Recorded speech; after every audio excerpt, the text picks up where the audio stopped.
Going to call to order the Thursday, July 10th Offshore Wind Advisory Committee meeting. We will start with the Pledge of Allegiance. I pledge allegiance to the flag of the United States of America and to the republic for which it stands, one nation, under God, indivisible, with liberty and justice for all.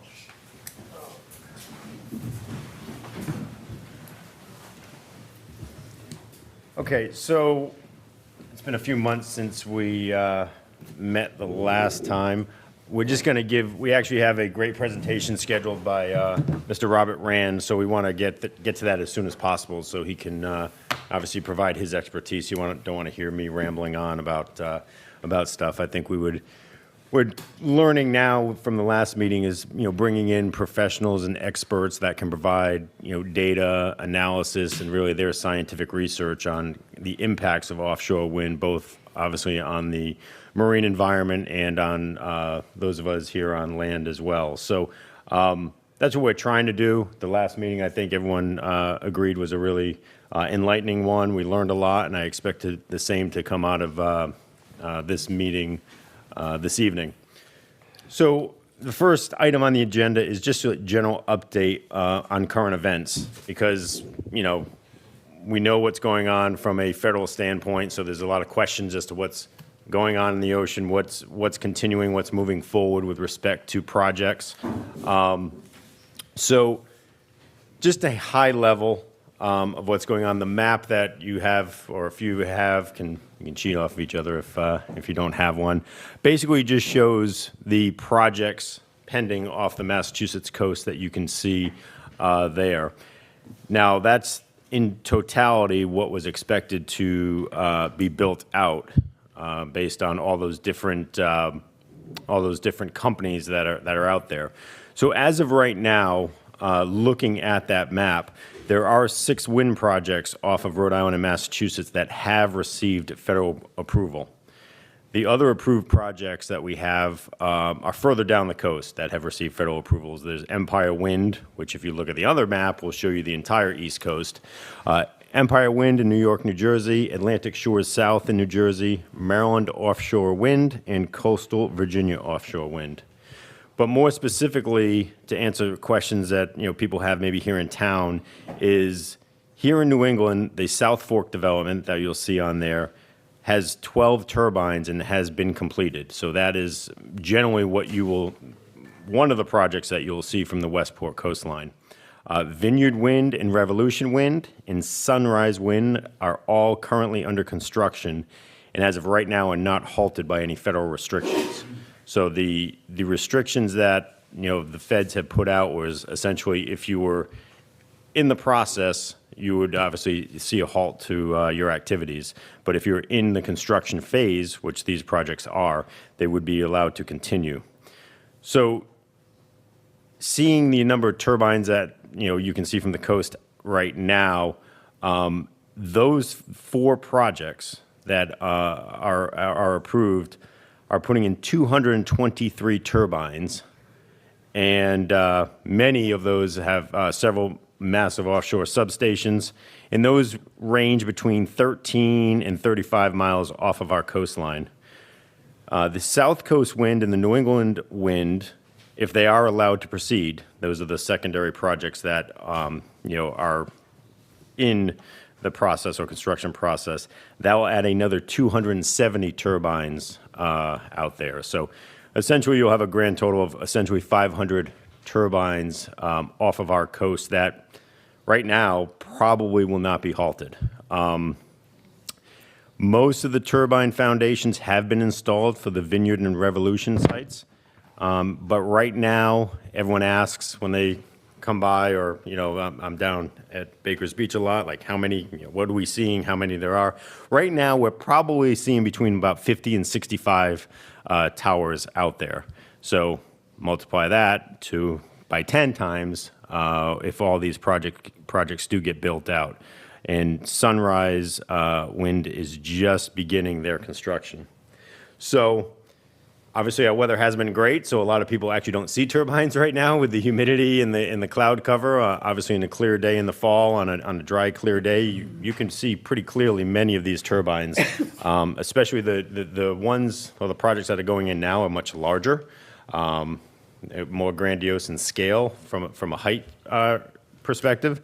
But right now, from East Beach, from Horse Neck, Westport Harbor, all that area, you're probably seeing around 50 turbines on a clear day, and those will continue to grow. As many of you probably see the boat traffic going back and forth out there with numerous parts and wind blades on those boats. So that's just to kind of give you an overall, because there are questions as to what's happening, what's out there, what could be happening, what are we actually seeing going on out there. So that's just a current event standpoint. The project that we have been kind of tasked with from the get-go was, the Vineyard Wind that would be landing in Westport. As you know, we've gone through the process. We've had the Vineyard Wind in here to have discussions, and they say that Westport is not the landing site for that project.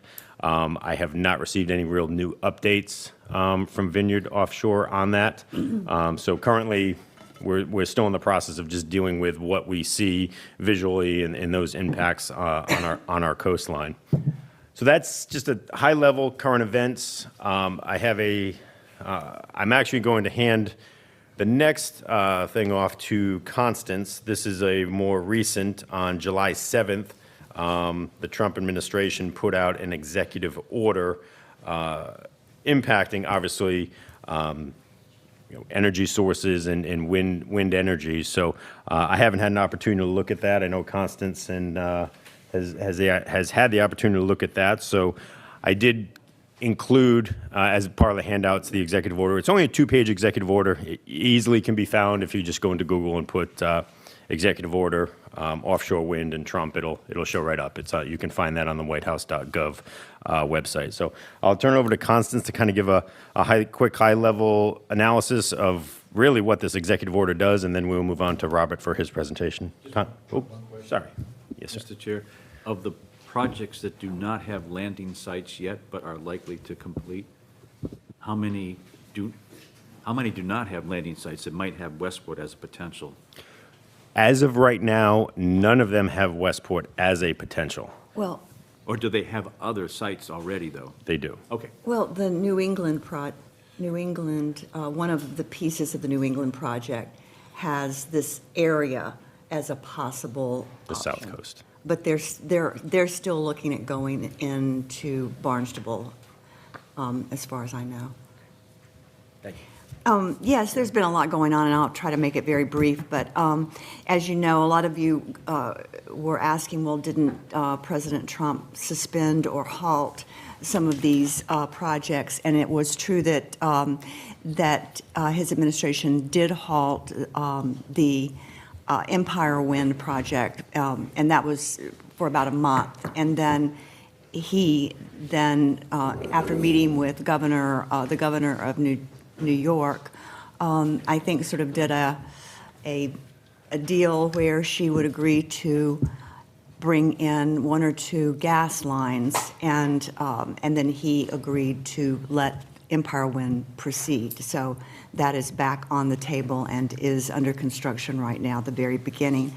I'm just going to talk very briefly about it's really hard, OBBA, the One Big Beautiful Bill Act, and then about the President's EO, because they are connected, obviously. So federal tax credits for wind and solar will soon end for projects that have not yet begun construction, unless they can do so within a year. Projects that begin construction after that must be placed in service by December 31st, 2027 to qualify for tax credits. And the tax credits we're talking about are the federal tax credits, investment and production tax credits.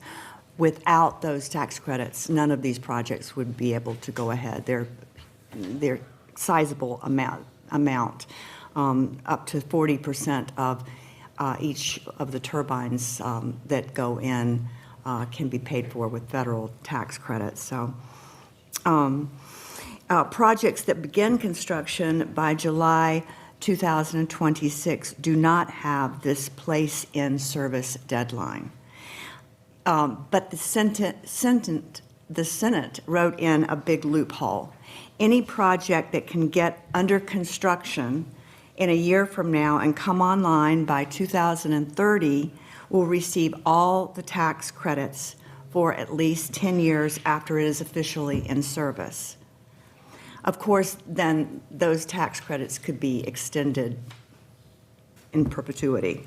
The twist is how under construction is being defined. Under IRS rules, a developer just needs to invest 5% of the project cost up front, and that 5% need not include any site development, but can be to fund binding contracts for materials that will be used at the site once actual construction begins. When the 5% investment requirement is met, a developer can claim safe harbor, meaning they are assured they will receive the tax credits. It is easy to see the scramble that this loophole will cause, even as there are real materials and component supply chain problems. And so after that was passed, then 3 days later, President Trump signed on July 7th, so this past Monday, an executive order. And the title of the executive order is Ending Market Distorting Subsidies for Unreliable Foreign-Controlled Energy Sources. This executive order clearly attempts to rectify some of the green energy funding fiscally conservative Republicans had balked at, which had threatened to derail the bill.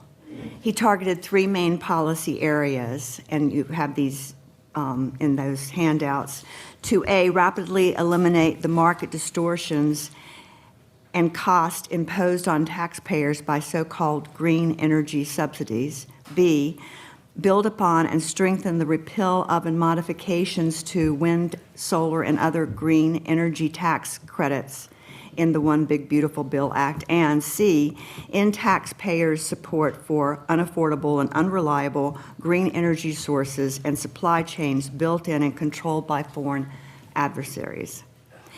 He began the tax credit. He began the tax credit and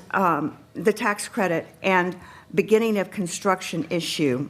He began with the tax credit and beginning of construction issue. Within 45 days, the Secretary of Treasury shall take all action as the Secretary deems necessary to appropriate to strictly necessary and appropriate to strictly enforce the termination of investment tax credits for wind and solar facilities. This includes issuing new and revised guidance to ensure that policies concerning the beginning of construction are not circumvented, including by preventing the artificial acceleration or manipulation of eligibility and by restricting the use of broad safe harbors unless a substantial portion of the subject facility has been built. He charged the Secretary of Treasury to find the means to disallow tax credits for offshore wind projects with significant connections to any foreign entity of concern, which, in the case of offshore wind, would be China, since China is the biggest manufacturer of wind turbines and other related components. President Trump also charged the Secretary of the Interior to conduct a review of regulations, guidance, policies, and practices to determine whether any provide preferential treatment to wind and solar facilities in comparison to dispatchable energy sources.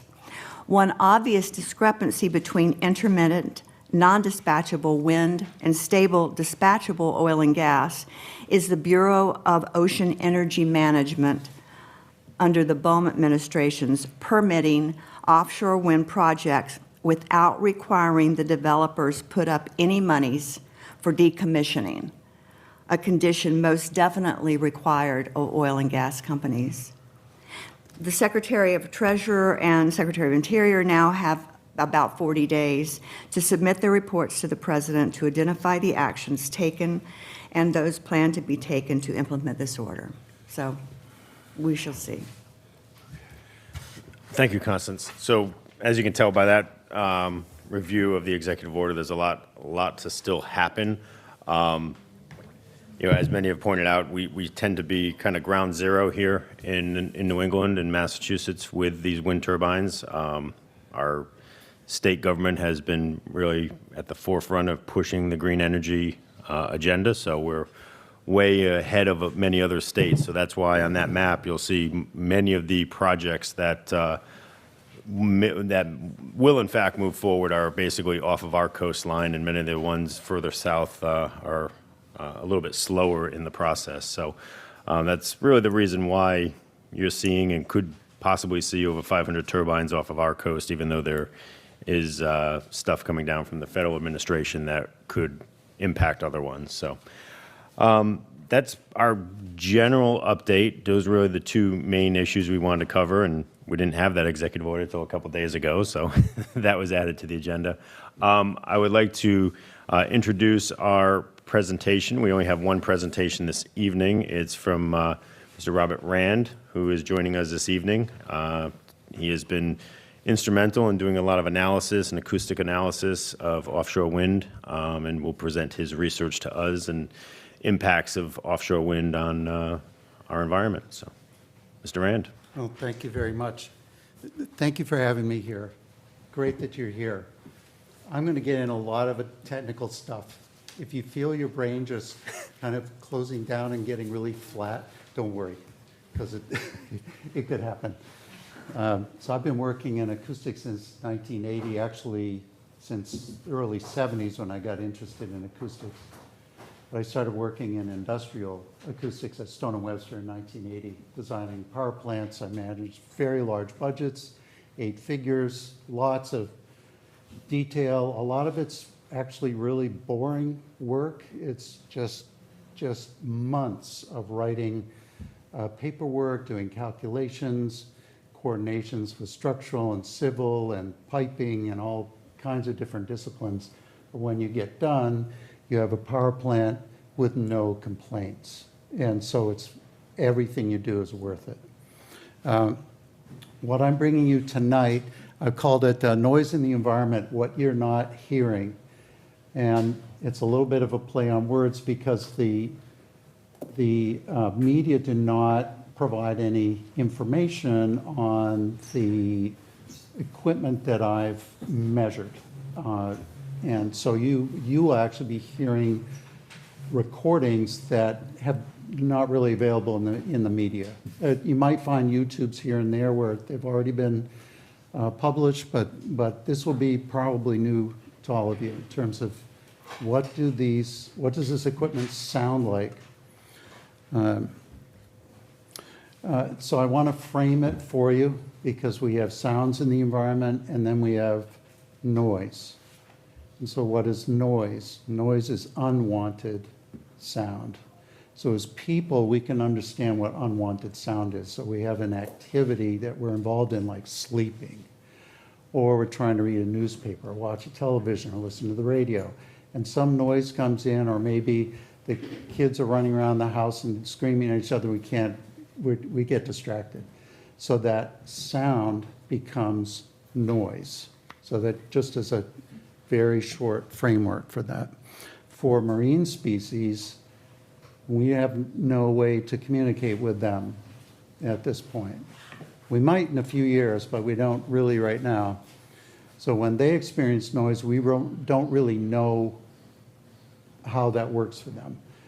Marine biologists might observe species swimming away from a noise source, and they might assume that that means that a sound is for them become a noise. They're trying to get away from it or evade. That's an assumption made by the human being. It may be reasonable, but we really don't know because we're not communicating with them. In the two domains that I'm going to talk about tonight is underwater and in the air. And in underwater, it primarily impacts on marine species, obviously. And in air, we're looking at sleep and amenity. What is amenity? Realtors here will know what I'm talking about. But amenity is the quality of place.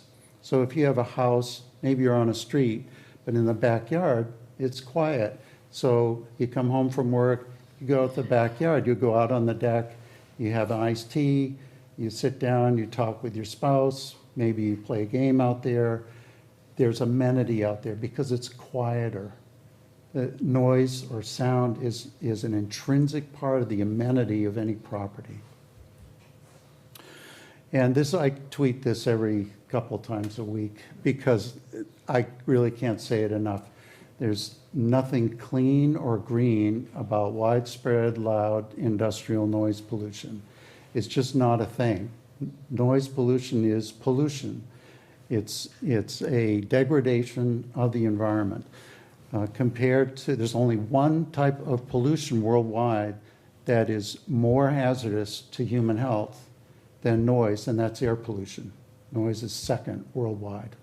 Hundreds of thousands of deaths per year due to noise pollution.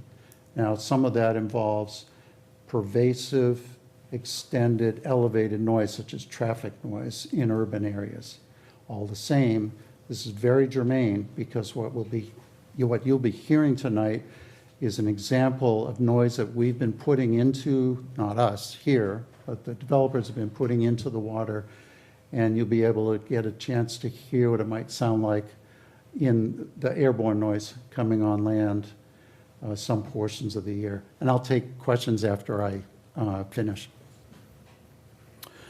So in offshore wind, there are basically three phases in terms of noise. There's surveys, so they go out and use sparkers to bang on the subfloor and create three-dimensional views of the soils underneath the ocean floor and they map those for their geophysical research.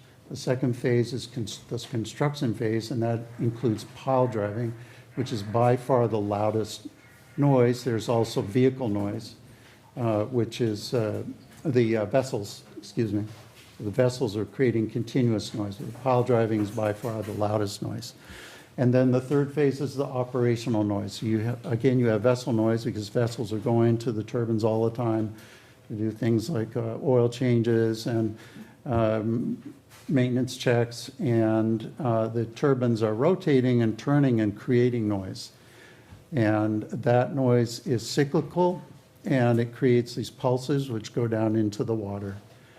And the estimates I've seen from the developers themselves and assessed by NOAA is that essentially the whole area where you have a distributed array of wind turbines, that all of that water will be insonified to a certain level above the naturally occurring ambient.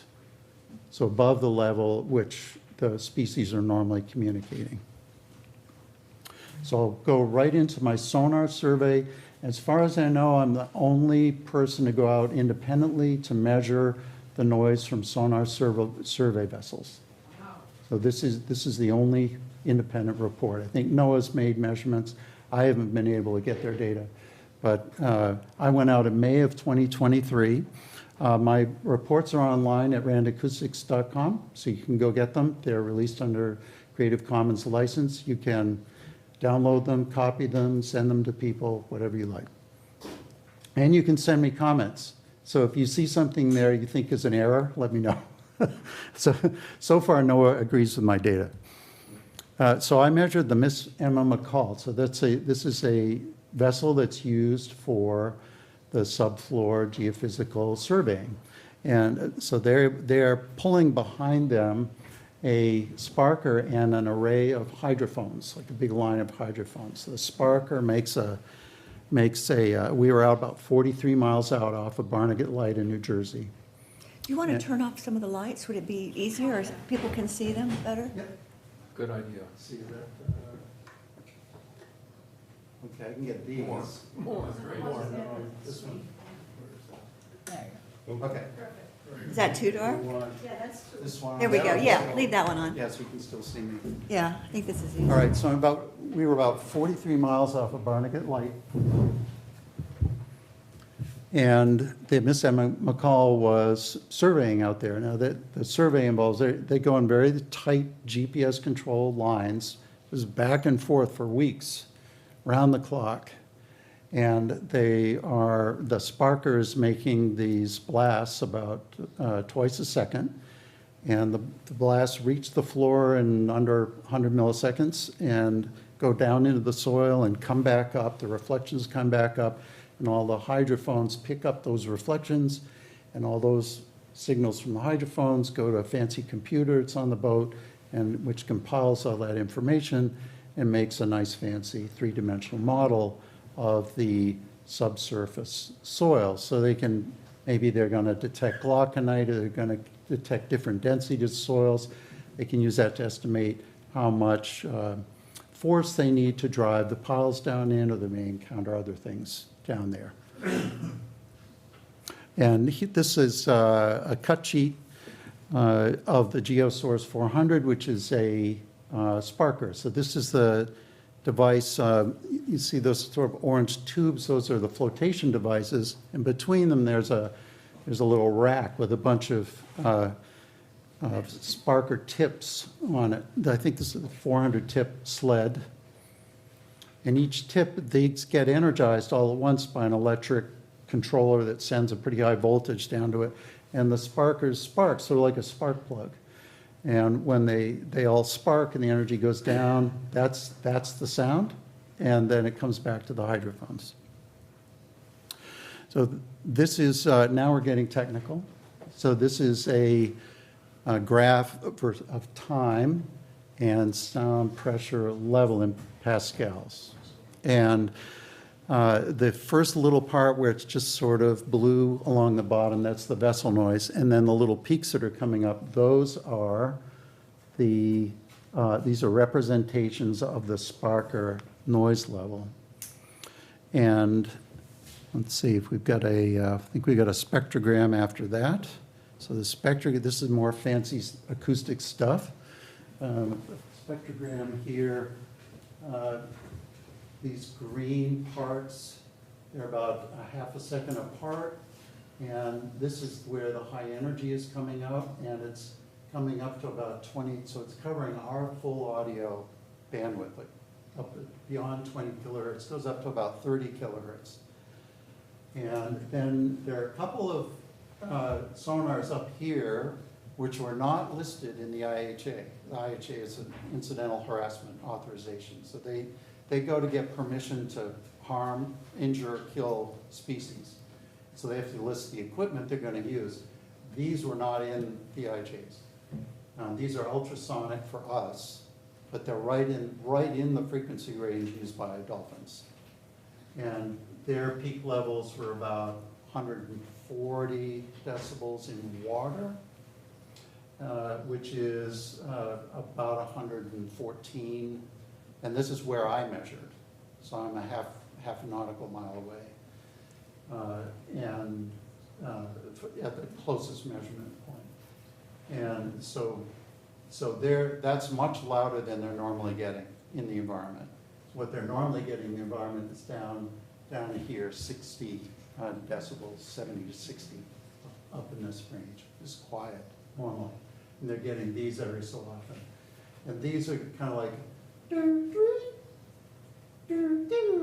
like that. I'd slow them down so I could hear them. But they keep doing that over and over again. And I'm not quite sure what they're using those for. They may be using them to confirm the distance to the hydrophones, but in any case they're there. But these are just banging away, twice a second. Let me play the sound for you. And I'll get as close as I can to what the equivalent would be in air, and I'll keep it there for a while. And then I can try talking to you, and you can understand what the meaning of the word noise is.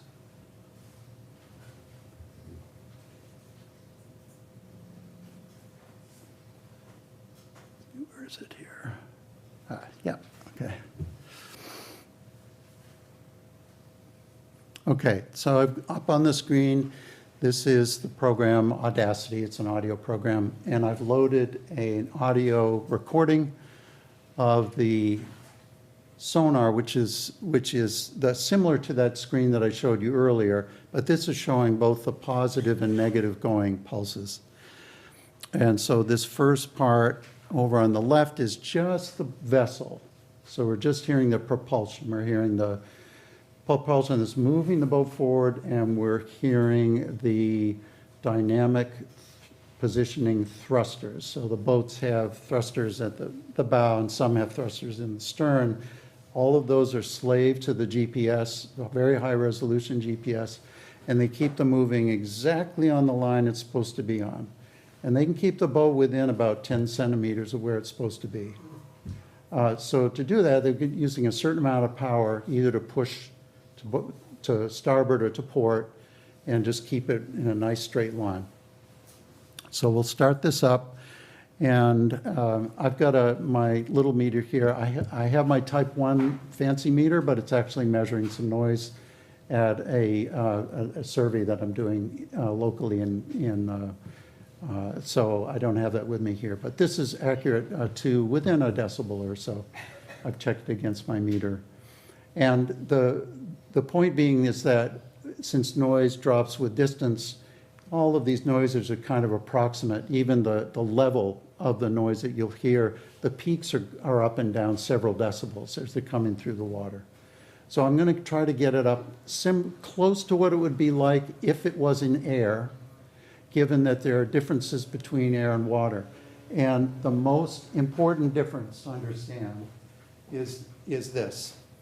In air, about only one part in 10,000, there's about 39 decibel impedance mismatch between the sound in the air and the sound inside our bodies. So if a sound comes along and hits us, like I'm talking to you now, almost none of it actually gets into your body.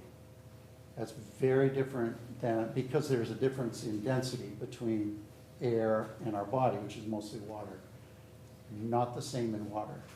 If we're in water, or there's a marine mammal in water, the body density is almost identical to water. The bones will be a little bit more dense.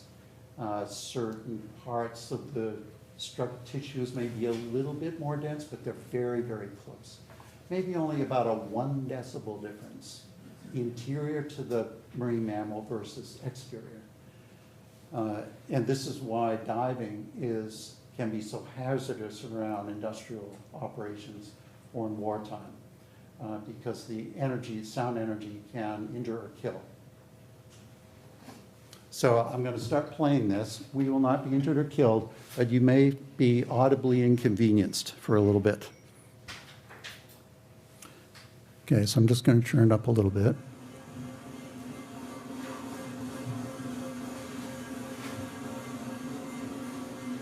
So that's what the vessel sounds like. I'm going to bring it up to more or less what it would be.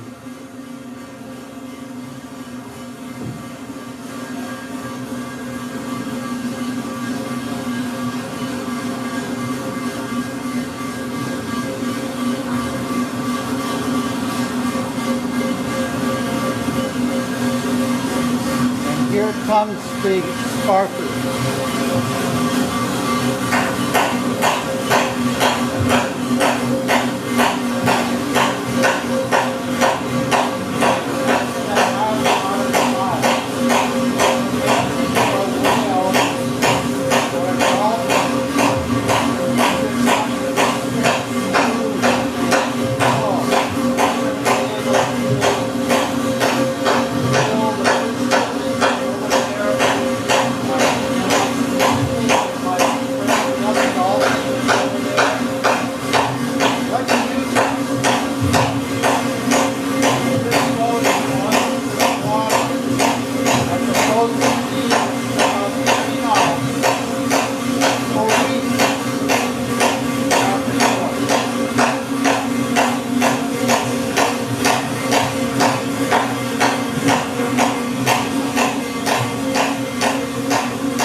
at about a nautical mile.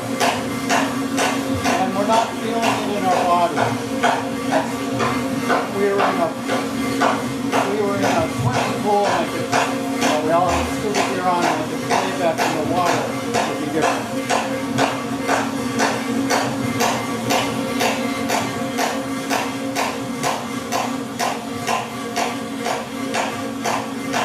That's at about 2 nautical miles.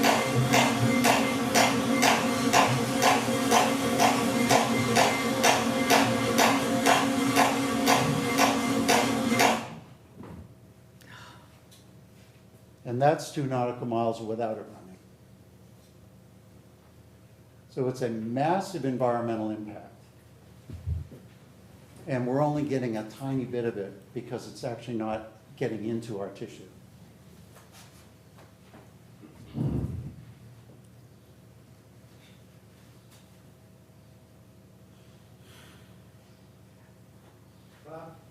that's just the beginning of this. This is just the geophysical inspection. That's just the geophysical, yep.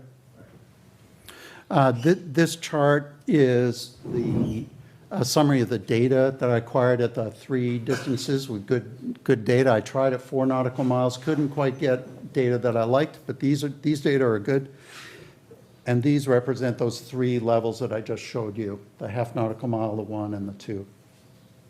And so you can see there's kind of a spread. There's maybe a 5 dB spread either way, depending on how much of that energy is getting reflected off the surface and out to our hydrophone when I'm measuring it. I've testified to Congress last year, and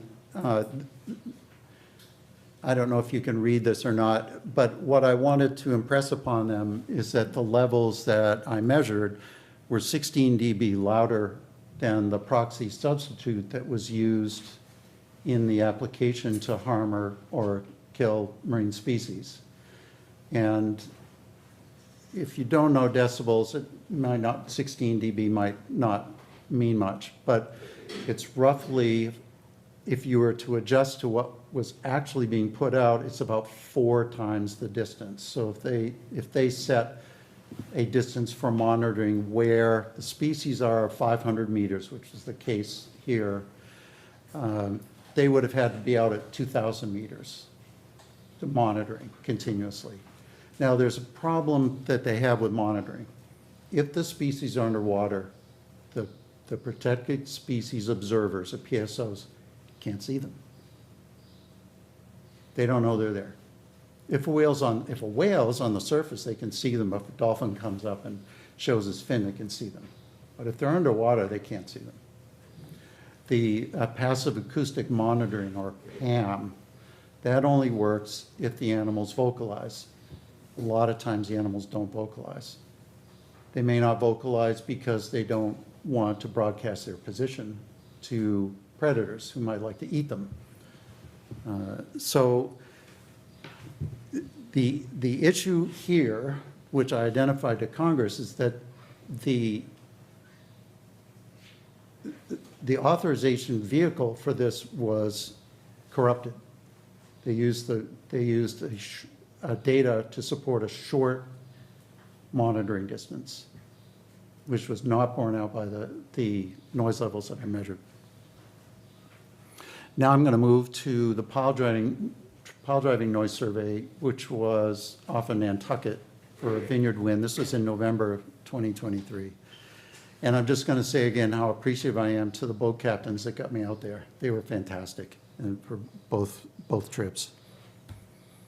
In this case, we were looking at the Orion, which is a large pile driving ship. This is a photo showing the Orion at the right and a support vessel at the left, which handles something called a bubble curtain. And a bubble curtain is a piece of noise control. And I'll show you roughly what it looks like. If you're looking down at it, there are 2 sort of light, you can sort of see where the water is kind of a light colored. There are two bubble curtains running there, one on the inside, one on the outside. And bubble curtains are actually pretty good at blocking high-frequency noise. The bubbles sort of act like an impedance mismatch, almost like a window. And so when the higher frequency noise hits it, it sort of bounces back. It doesn't get out. Or it gets into the bubbles and it just doesn't make it through. Low frequency noise is not very good at. Low frequency noise will kind of go right through. Also, for pile driving, noise goes under the bubble curtain. So when they hit the pile, the shock wave goes down the pile, goes out the bottom of the pile, and then starts spreading through the subfloor out and away and comes back up into the water. So there's a limit to how effective these things can be. So our trip involved a series of positions, basically headed more or less due south, a little east of due south. It's starting about a little shy of 8 nautical miles out, and then into about 0.57 nautical miles, 1 kilometer. The farthest two measurement locations, they weren't running. So we went there, and there was they weren't running. I could hear the vessel noise, but there were no pile driving. So we got closer. We get to 4 nautical miles. They still weren't running. So I said, let's have lunch. So we shut off the boat, and we drifted roughly southeasterly for a while, and had lunch. And then I got this intuition and said, let's go back to our 4-mile position. So we drove back there, and I put the hydrophone in the water, and they were pile driving. So we immediately ran our protocol, which was developed at Stone and Webster many, many years ago, and it's called level versus distance. So you measure at one level, you measure at one distance, you go to another distance, you measure, you go to another distance, you measure, you go to another distance, you measure. And you can see that back here. These are 3 distances, and you can see the level versus distance. You can draw almost a straight line between the peaks, a very, very tight correlation between the peaks.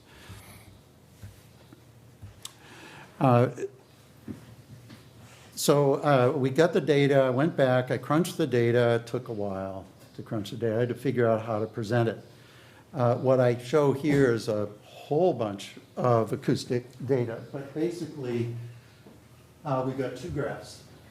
And the top graph is showing the red rectangles are the numbers that NOAA uses to assess the noise impact. So it's a single number based on the level over a certain amount of time that an impulse occurs. And the impulse is represented by the little dot here. That's the peak noise level.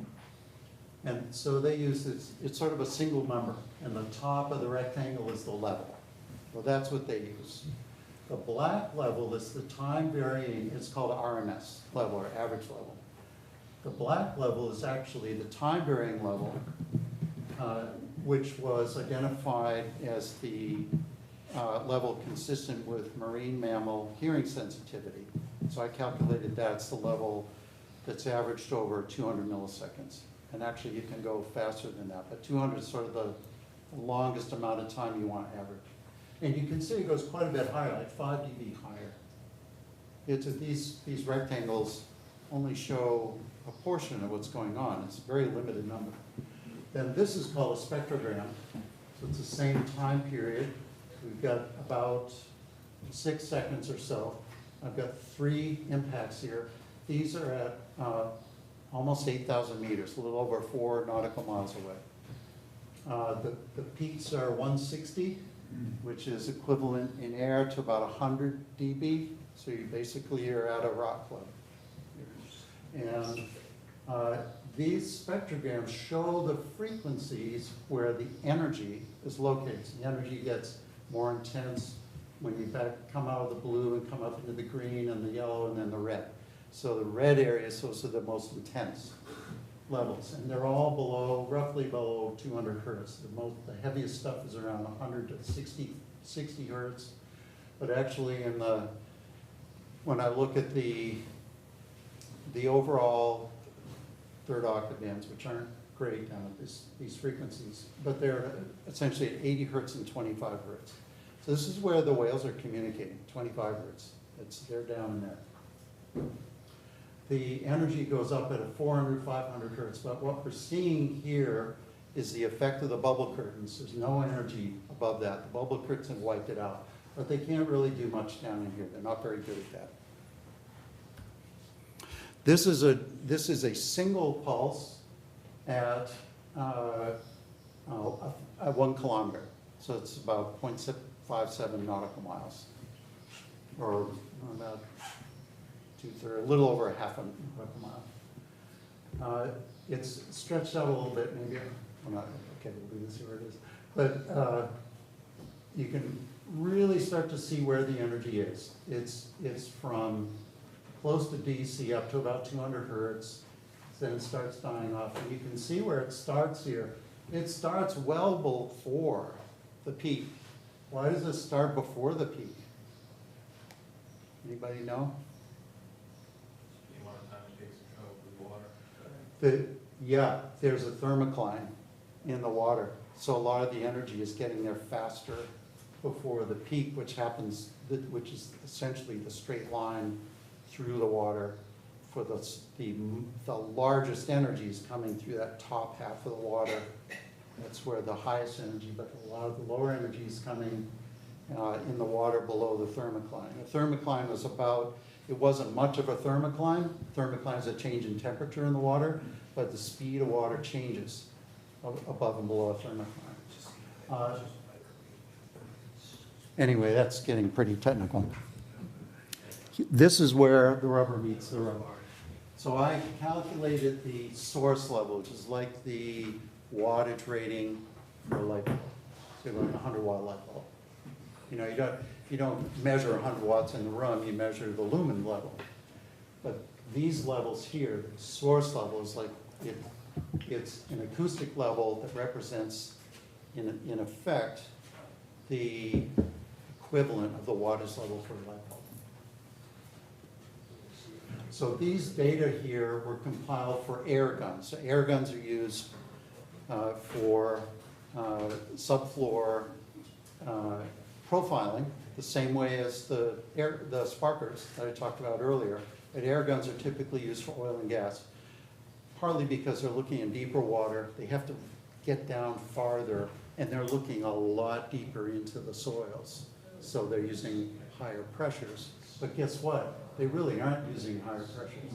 This is the pile driving level right here, 241 dB. 241 decibels reference to 1 micropascal in water. And that's equivalent roughly to air gun arrays. That's at about 2,000 PSI. So if you had a 2,000 PSI air gun array, that's it. So it's extremely loud, extremely loud. This stuff has been in courts for decades. Greenpeace, Sierra Club, you name it, they've been fighting air guns for decades because they're so harmful to whales. And they are. But guess what? Pile driving is just as loud. In fact, it's louder than a lot of the air guns that have ended up in lawsuits. Not a peep from the environmental groups. So here's our level versus distance. Here's my 6 locations that I got. It was an amazing survey. Sometimes you get lucky. We got lucky. I had some of the cleanest data of my entire career. Just absolutely beautiful stuff. Within a decibel or so, over 1,000 to 8,000 kilometers. Just really, I kind of geek out about this stuff. But what we've got here is I am comparing the levels to regions of response documented by a researcher named Wood in 2012. So he says if we have levels in this area, 50% of the migrating cetaceans are going to respond. That is, they're going to evade. They're going to leave the area. About half are going to leave the area in this range. You have to get out to about 14 kilometers, which is 7 or 8 nautical miles or so. before they're not gonna start leaving that area. So that's a radius. That's a radius. So when you hear anybody in a position of influence say this stuff is not a problem, they're mistaken.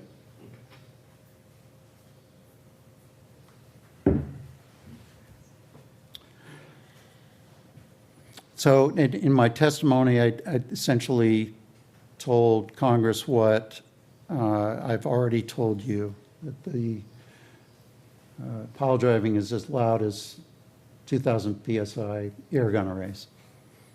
And it, in my professional opinion, it's too loud to be permitted in this area. I'm not a marine biologist, but this stuff isn't hard. It's too loud. And everyone who's been fighting air guns for decades would necessarily agree. Now we get into an interesting aspect of this. So here's that same graph with the source level for the pile driving, all the air gun arrays. I've highlighted an area that's of measurements of single air guns, which were used by a researcher named Macaulay in 2017 to evaluate zooplankton and krill kill. They said, what happens if you fire off an air gun? What happens to the zooplankton and krill? And what they found is if you fire off a 150 cubic inch single air gun, that there is an immediate kill within 1.2 kilometers. And this was evaluated with sonars that looked at the density of the zooplankton. They would fire off the air gun and essentially immediately the hole became apparent in the ocean. The krill are no longer there. Either, you know, I don't know what they did. Did they drift down to the, but they weren't there anymore. There was essentially a kill zone around their test. So that's with this level of air gun noise. The pile driving, we're up, so this is a 226, I think was the level they were talking about, give or take. And the pile driving is up at 241, so that's another 15 decibels louder. So also this level is roughly the same as the sonar. The sonar, I measured 224 source level for the sonar. The manufacturer cut sheet lists 226. So I, with my three little measurements out of 1/2, 1 and 2 nautical miles, I came within 2 decibels, which for a field measurement is pretty good. I came within 2 decibels of the cut sheet value, which is right here. So actually, as I was putting this together today, I realized I need to tell you guys about this because I hadn't thought about this before. The sonar survey operations are in this range, and all of the things being equal, they may have been creating a krill kill zone as they're going through the water at 3 knots. Like this hole in the water with no zooplankton for weeks and months. And so, again, I explained this to Congress, and I guess can we make a copy of my slides available for people who want it? Yeah, okay, so this will be in there. And these were a larval kill. So essentially you're killing the kids, right? So I just had a couple of pages of telling Congress about this. Okay, so let's take a deep breath because now we're going to switch to airborne noise. We're out of the water, we're now in the air. And we've finished our look at the surveys and the loudest levels in construction, which is the pile driving. And now we're going to operations. So at this point, the turbines are all built. The Orion and the Thialf and all those big boats are all gone. Are we going to hear the pile driving? Oh, yeah, you want to hear the pile driving? Of course you do. Oh, my gosh, right, right, of course you do. God, what was I thinking? Right, let's see, switch programs. Okay, so let's do this one. Okay, so this was at a kilometer. That's about 2/3 of a mile on land. And I've got the Audacity open again, and you could see these pulses. You see like the vertical chunks that are going along. They occur about every 2 seconds. And in contrast, air guns about every 6 seconds or so. So not only are these the same intensity as the air guns, but they occur 3 times more often. And this goes on 24 hours a day. Pile driving goes on as long as they drive the piles. So that could be anywhere, depending on how much time they need. Could be 4 hours, could be 7 hours, but yeah, whatever it is.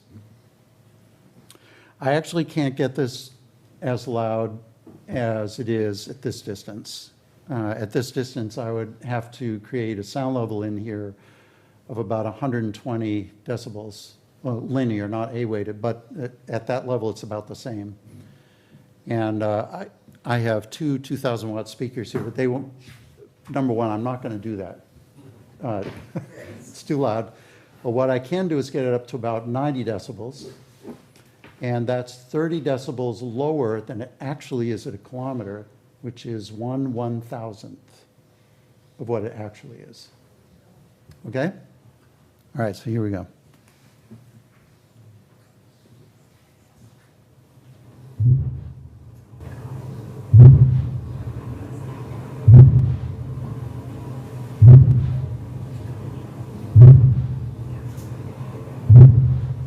So imagine it 1,000 times louder. Right? So if you're a whale in that vicinity, you're actually getting a mechanical forcing on the tissues inside, the hearing organs. All the organs are getting a mechanical forcing as this energy goes through the whale. It's coming from the pile driving, however the whale is oriented, and going through them. Oh yeah, everything. Everything. Scallops, I mean, you name it, everything.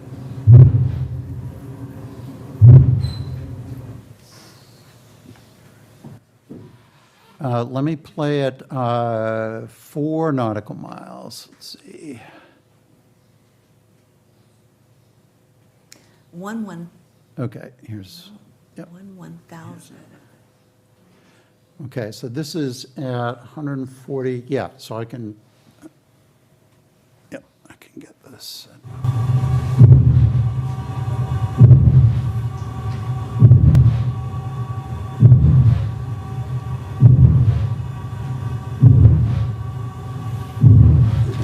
Yep, so that's at 8,000 meters, about 4 nautical miles underwater. And that's why it comes up into the boat.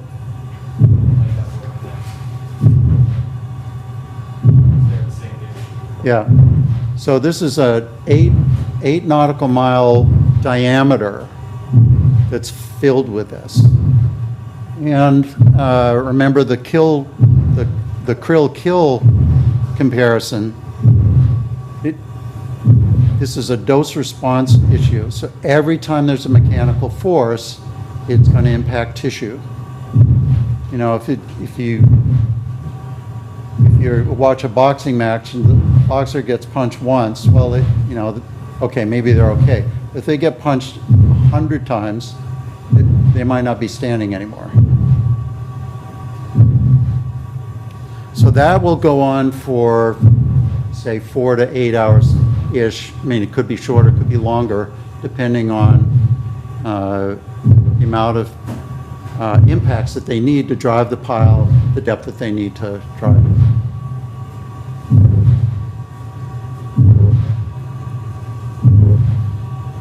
There's two things going on here.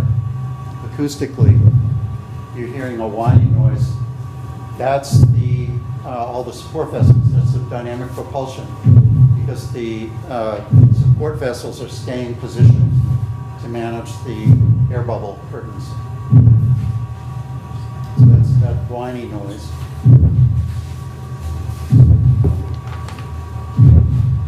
And then when you listen to this, go, whoa.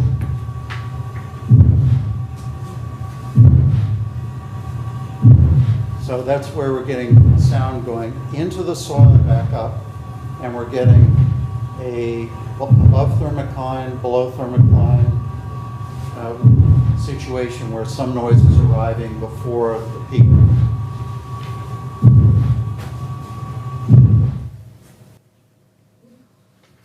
And there we are in water with none of that happening. So all these creatures are there. Now fish depend on particle motion, so they're sensing vibration. I think you're gonna sense any vibration with that going on? That's what you're gonna be sensing. How are you gonna be able to detect a predator? Or maybe if you're a fish that wants to eat something else, how are you gonna detect that something else is there?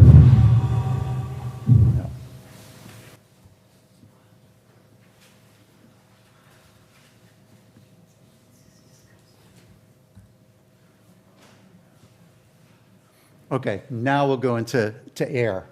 So airborne noise becomes intrusive when it's audible or you have a felt sensation. So that's something like maybe a truck goes by the house and maybe it's accelerating up the hill and it goes into gear and it kind of, you get this throbbing noise and the windows shake, or you might feel it in the floor when it goes by the house. So that's a felt sensation. Though that's generally alarming to the lower brain, which is wired from many, many, many generations back to sense vibration or a sensation. And the reason we're here is because our ancestors were able to avoid predation. And then the second level is that airborne noise will intrude on well-being or amenity. And well-being includes things like being able to get a good sleep, really essential for health. You need restorative quiet to get a good sleep and restore your system. And again, here I just provide the notes about amenity, that you like to have a property that's agreeable, that's pleasant.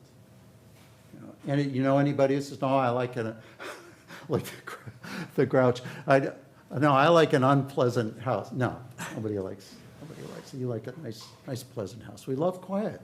We love quiet. Now, a distracting noise is nearly always annoying. Now, we're getting into annoyance a little. Annoyance is interesting because annoyance is a pathway for a health impact. Now, this was declared by David Michaud, who was the head of the wind turbine study by Health Canada back in the 2010s. And so this is a statement by Saylor and Hessensall, who are researchers, and they said, noise that is distracting is nearly always annoying because it's unpredictable and uncontrollable because someone else is doing it, and it interferes with an important task, like I just want to relax, or I'm sleeping, or I'm taking a nap and something woke me up, or I'm on the phone and I can't, what'd you say? Someone else is talking to me, or that kind of thing. Community noise impact assessment involves looking at intrusive noise, let's say theoretically, but also by imagining. When I've done a lot of noise impact assessment the last 45 years, and I'm thinking about the noise, I'm looking at the numbers, but I'm thinking about it and going, I'll go out and measure that. I'll go find like a transformer, I'll record it, and I'll listen to it and go, what do I need to do to make the environment, if that's happening, what do I need to do to keep the environment pleasant? So sounds that are similar to the existing soundscape are more acceptable. If I have a tone coming in that wasn't there before, it's generally going to be annoying. anything that disturbs sleep is going to be unacceptable. And it should be unacceptable because sleep is essential for health. The third thing is, this comes up in political, certainly in political discussions, but it's really something, it's really important. Now, people will call me an expert. So, you're an expert in acoustics. What I will say back to them is, no, thanks. The neighbors are the experts. They understand their property. They know what is right and true for their property in terms of amenity or what they need to get a good sleep. I can estimate it. I can listen to them and get information from a neighbor, say, oh, I see what you need from that. Yep, that's consistent with all the information I have. But there are individuals who will say that what people are talking about in terms of what they hear or how they should respond is that they're making it up. In the past few years, there's been a theory called nocebo. I don't know if you've ever heard of this. Came out of Australia.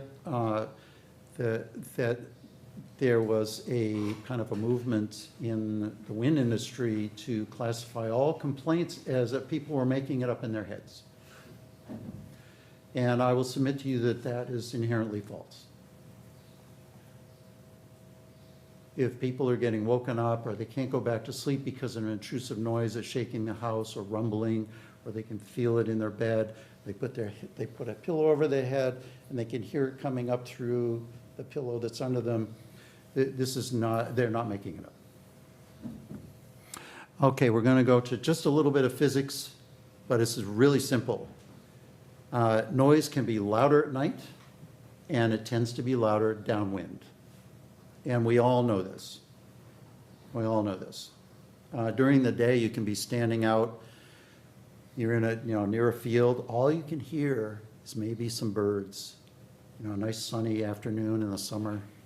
This is because what's called the adiabatic lifting. It's lifting all the noise away from the highway over there. It's not even making it to where you are.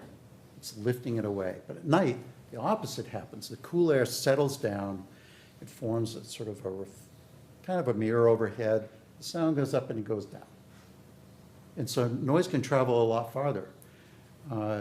In the morning, 6 a.m. in the morning, you could be out on the coast. You can easily understand what someone's saying a mile away, down on the next point. I grew up on the coast.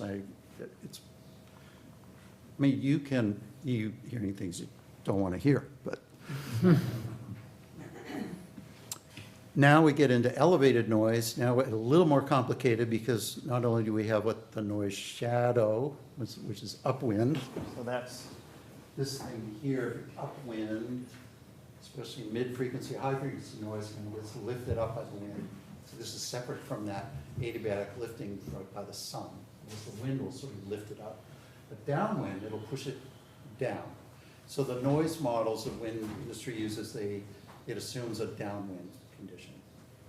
And that's not a huge deal from a math standpoint, but what you get is you can get reflections, and then they can add when you get further downwind. Now, so if this is water, and you're getting reflections that have been bouncing up and coming back down, now you can get additions, and you can get remarkable amounts of propagation versus distance.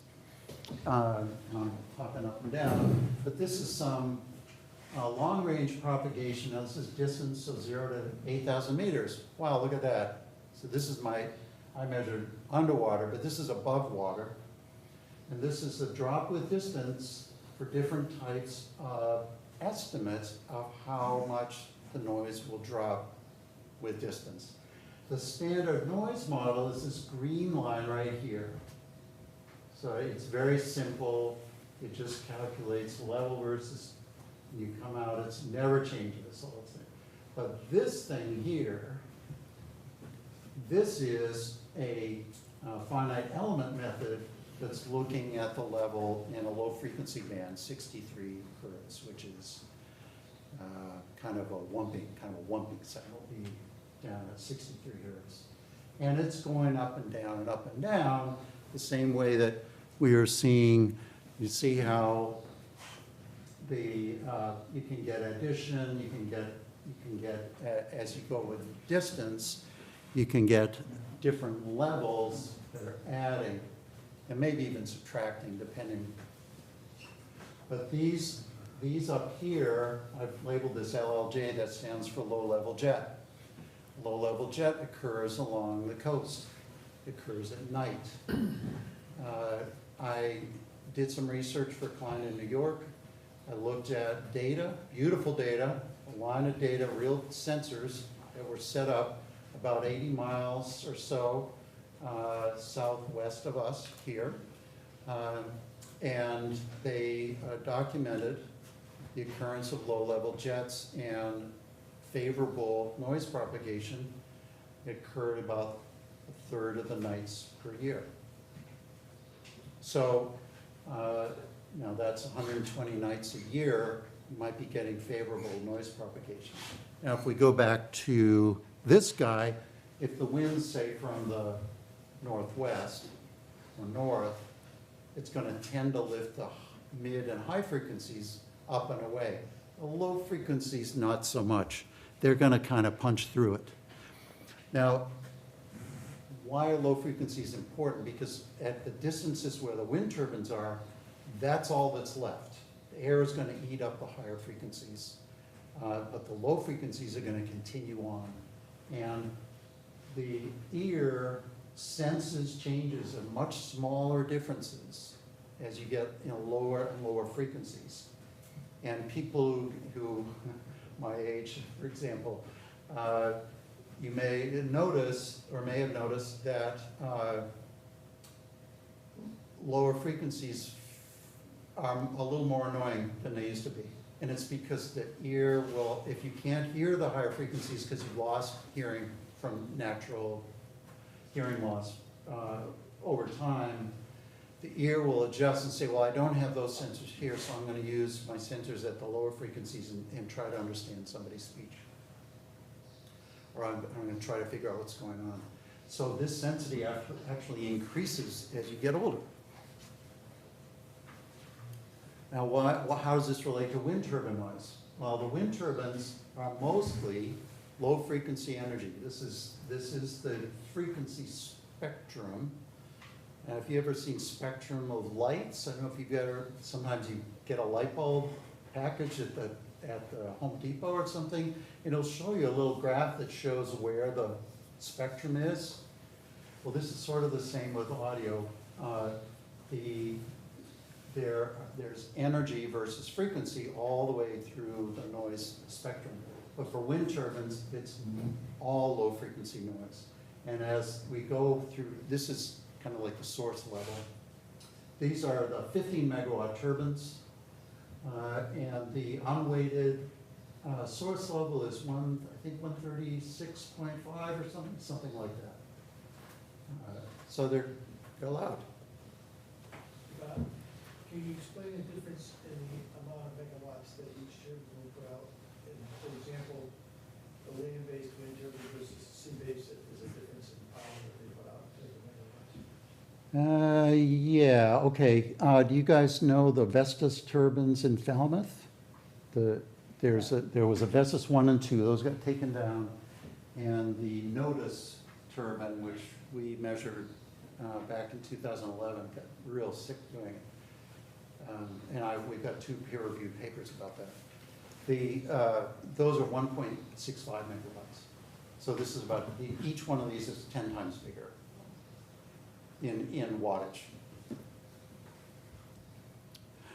So what I did was I took this fancy set of data and I made a model of the level versus distance for revolution wind. I hope you can see it. In the middle here, I've got all the turbine locations for revolution wind. And then I have a series of concentric contours. And these are in red. So I have 50 dB, 45, 40, and 35. And this is A-weighted. And this is, if you have a sound meter, like the code enforcement officer might have a sound meter to measure something, they're going to measure the A-weighted sound level. And most regulations onshore use the A-weighted sound level. But this is a good first look at, well, would people be able to hear this? Would we be able to hear these this far offshore? We would be able to hear them. Yes, under those conditions that I outlined earlier, when you have low-level jetting, you've got the nighttime boundary layered sound being channeled away from the turbines. If the wind is not coming from this direction, this is the level that you would get. So in, that's Martha's Vineyard, right? Yeah, so that's a fancy place. All right, so getting close to 40 dBA there. Now, right at the shore, because there's surf, so now surf and low frequency rumble, it's like if you go see an orchestra play. So you got the second violins going along and they're doing their thing, and then you got the timpani. Can you hear the timpani if the second violins are playing? Yes, you can. And so you'd be able to hear this. You go, what is that? I don't know. Let's go in. All right, so let's go in. Okay, this is indoors with that section of low frequency noise right here. So see this area that I bracketed with this red rectangle.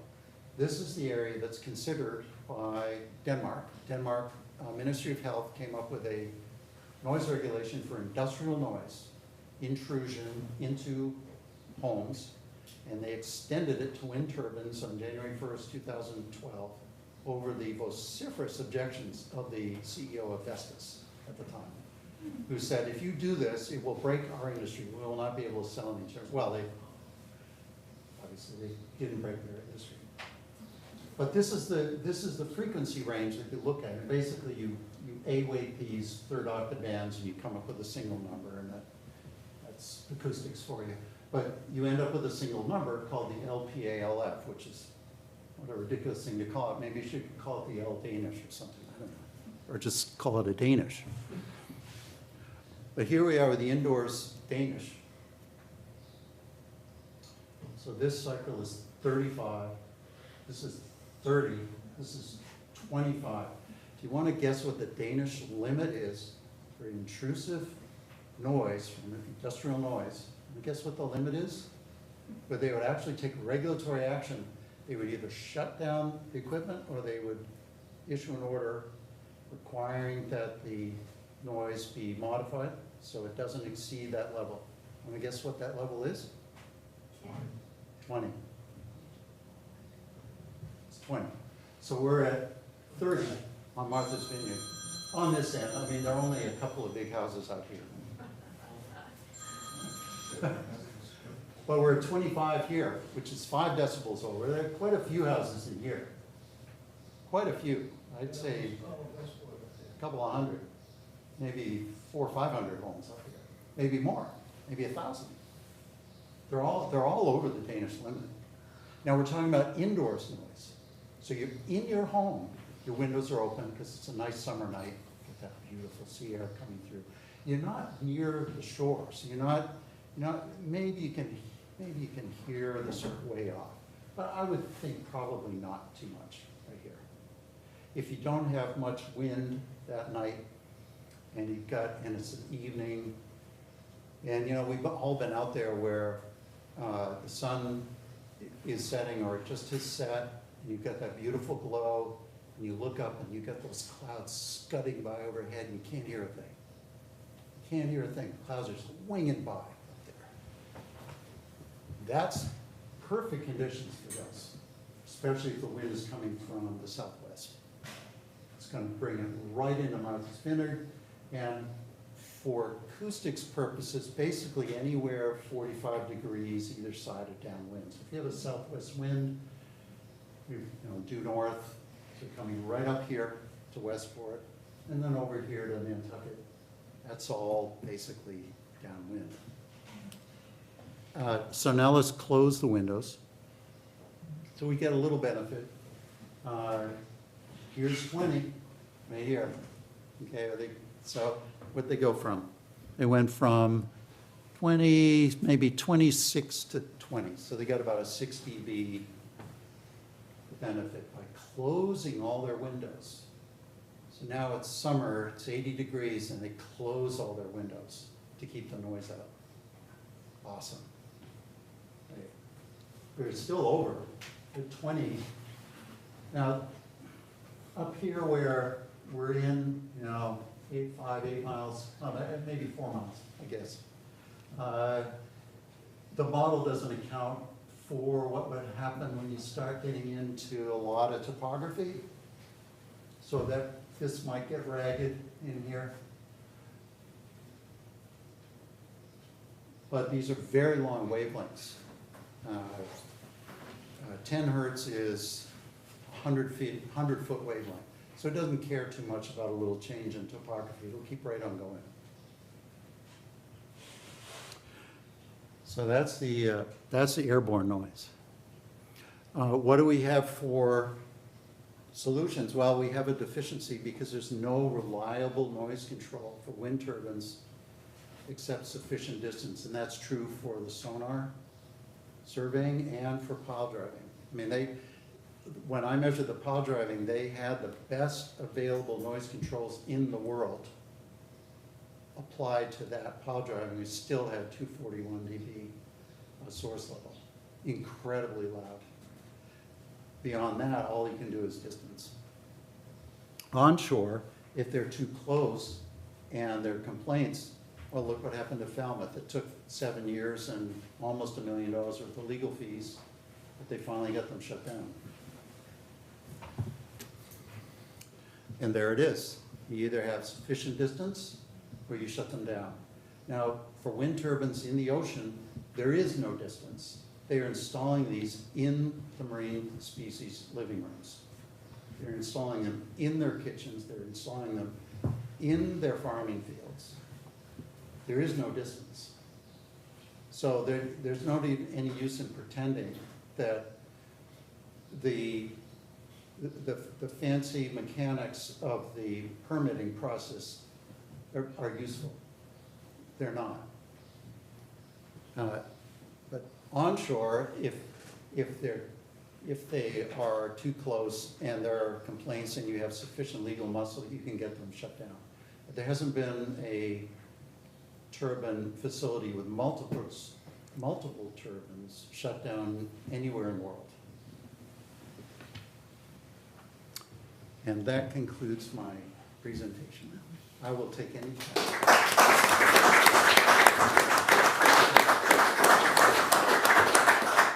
How are your brains? Are they flat? Or are they? Did you play the operational sound? Yes, yes, excellent. Thank you. All right, excellent. Thank you for the reminder. And then Constance said about the pile driving. Right. Okay, so this is a model. This model is based on the mathematics of inflow turbulence. So when the blades go through the air, they're going through an envelope of air, and the air is not pristine. There's portions that are faster and portions that are shorter. Portions that are faster and portions that are slower. So it's an irregular surface. So as they go through it, the blades are encountering different vectors of wind, speed, and direction across the surface of the blade and across the front edge of the blade. And so you can get dynamic stall along the blade.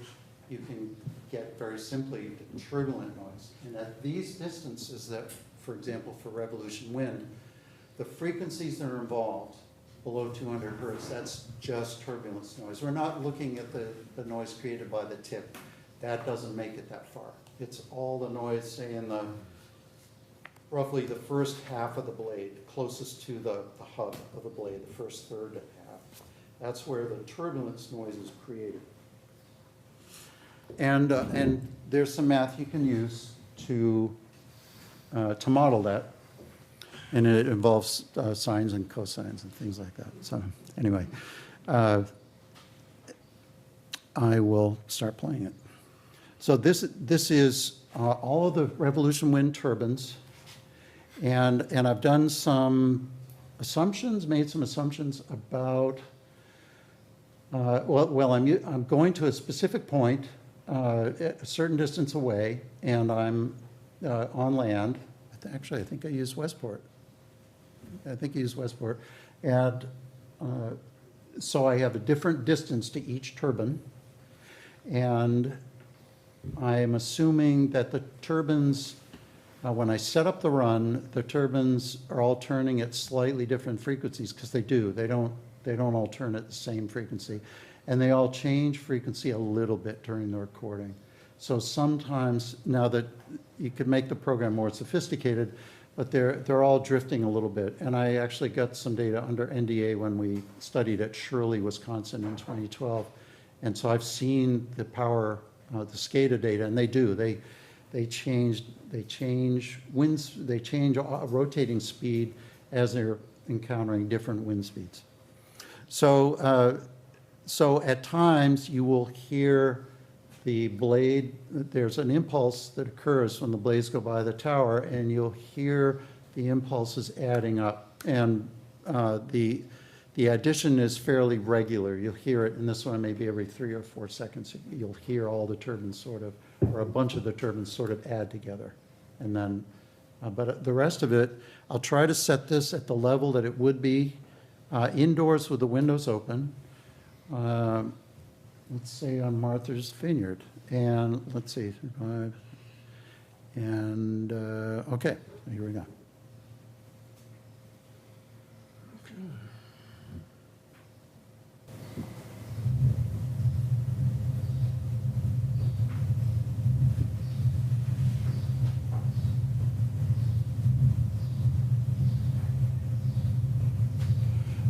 So what I need you to do is close your eyes and imagine that you're relaxed. Maybe you're in bed, you're about to go to sleep. That might be just a tiny bit high. Let me take it down just a tiny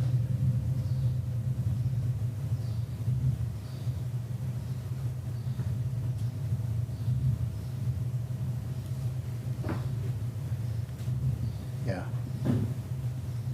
Yeah, somewhere in there. So just close your eyes, and you're in your house, and you're trying to relax, and you've got your windows open. And it's night. So this isn't the daytime, this is a night. You're expecting quiet. And we've got that cold air layer that's settled down in over the ocean. The winds have died down. Maybe they're still coming from the southwest a little bit. How many turbines are doing this? Well, it's the full complement. Yeah. 12. Yeah, at Revolution Wind.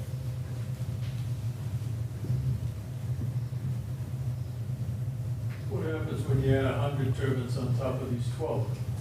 Well, it's going to be louder. Of course, it depends on the distance. When they're further away, the energy that arrives on shore is going to be increasingly with distance, lower and lower frequencies are going to show up. So it's going to be more of a just a deep rumble. If all the turbines are turning at exactly the same rate, which they can do, they can set up that way, then the pulse, let me see if I can mark it for you.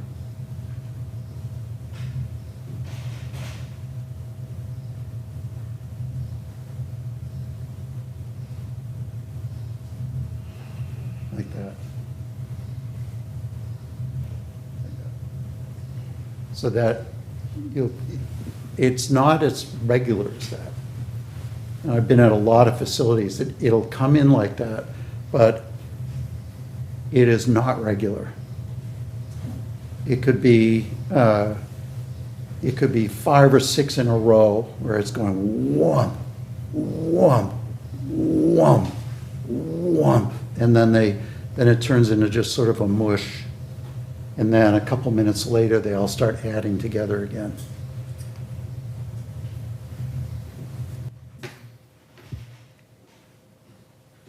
Okay, so that's a, kind of a model what it might sound like. based on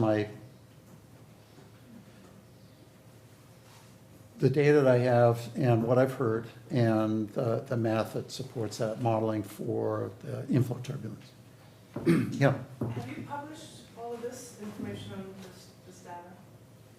I haven't published the modeling of the inflow noise. The sonar noise and the pile driving are published on my website under Creative Commons. Excuse me, we're gonna start with questions on the table first, and then we'll take them from the general audience, Okay. so, thank you. Appreciate the presentation. Does anyone at the table have any specific questions on the presentation? I'm looking at you, Mr. Sullivan. I absorbed a lot, I learned a lot tonight. So I had a question on one of your graphs with the vessel noise compared to the acoustics that, obviously, when they're doing the sonar. Does it, if you look at some research data from NOAA, they talk about boat issues, boat strikes. If you have a high trafficked area and the boats are creating more of an acoustic impact, not sonar related, does that also have an impact? Not to the extent of this, but like highly trafficked areas, is that, does it exponentially increase because in the beginning of your graph, it's very low, and then obviously the frequency with the. Oh, right. Yeah, increases. Let's assume you have a highly trafficked area with numerous boats. Does that also have a significant impact to mammal life?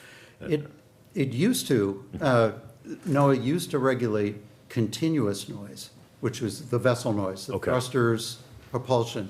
They used to regulate that, and the level that they set was 120 decibels. The naturally occurring ambient outside of storms, for example, would be in the range of, say, maybe 90 to top end, maybe 110, and actually it could be lower than 90, it could be down to 70, 80 on a quiet seas. There's not much going on. And so they used to regulate it. And they would regulate it heavily for oil and gas. They would actually limit them. They did have a regulation for continuous noise for the Block Island project, for I think the cable laying, for the vessels for the cable laying. Okay. They had 120 dB. And I think what maybe shouldn't give my opinion on what I thought they thought. Okay. But I can say that after review of all the IHAs since, all the permitting since, the wording about regulating continuous noise, basically, it was mentioned in the IHA, but not in the federal order. Okay. Or it was mentioned in the federal order, but there was no specific order about it, to the point where it might be mentioned in the IHA now, but it doesn't even make it to the federal order for wind specifically. They're not enforcing continuous noise specifically for wind. And I haven't looked at the IHAs for oil and gas since 2016, so I don't know what's been going on with that. But they have been very vigorous in the past about regulating continuous noise for oil and gas. So it's based on that, it looks like there may be a discrepancy involved That's right, yeah. in how noise is being regulated for the wind industry, and I called that out in the sonar survey because I saw it there, and I called out pile driving as well. Seems to stand out when you look at Yeah, that. and that's in the executive summaries for those reports, which are a little easier to read than the rest of the reports. Just a second question I had, if nobody else at the table has one. The pile driving seems to me like it's probably maybe the worst of the two. I don't know if you could even compare it, but is it something that in the fall timeframe, I was basically down at the beach, sitting there quiet, and it almost felt like you could feel, it took me about 5 minutes to figure out what it was, that pounding. It's almost as if it's shaking as well. And basically the location that I was at was basically 13 miles offshore is when they're most likely doing the pounding. So it is almost a vibration type setup as well as a sound, correct? Right, when the pile is struck, the energy, the shock wave comes down the pile, it comes off the pile at an angle, it enters the subsoil. Okay. A lot of that energy also goes straight into the water, and the peak that I showed you in my graphs is that energy that is the fastest arrival. Whatever the fastest arrival is, you're seeing a buildup, and then you're seeing the peak.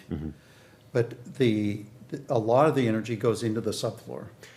And that subfloor is the soil, and it'll go right to the land. But that's what I was going to say. There's Yeah. nothing blocking that And it's mountain. going there much faster. Okay. It goes in the subsoil, speed of sound is much faster than in water. Water is 5 times faster than air.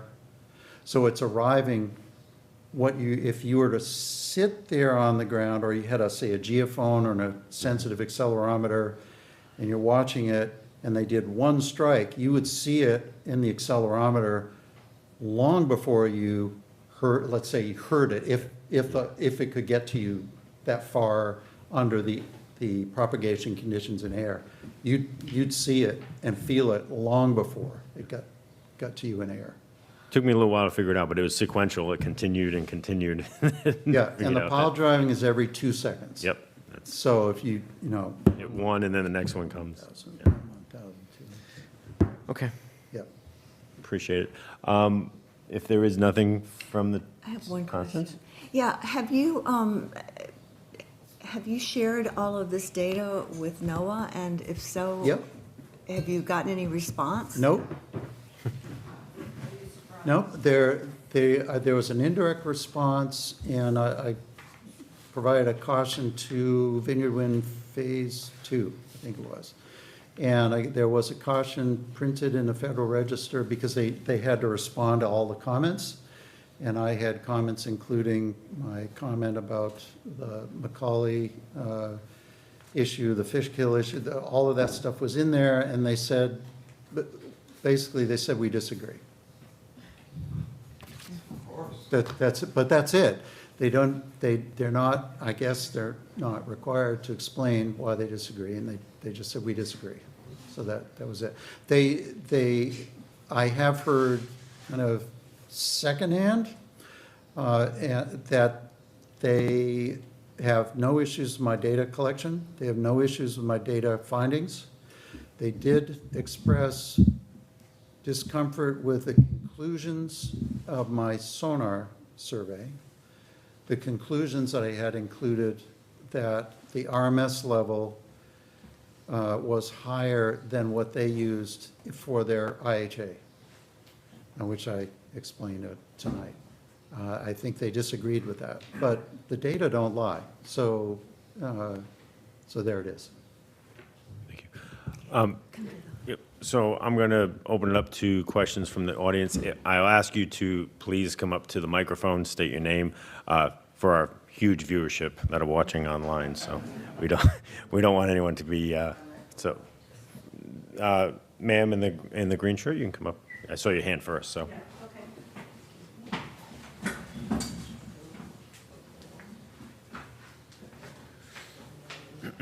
Thank you very much for your presentation. My name is Lori Knight. I'm just in response to that comment you just made about filing that with NOAA and you got no response. Would the better agency be the Bureau of Safety and Environmental Enforcement, the BSEE? Because this sounds like an environmental enforcement issue.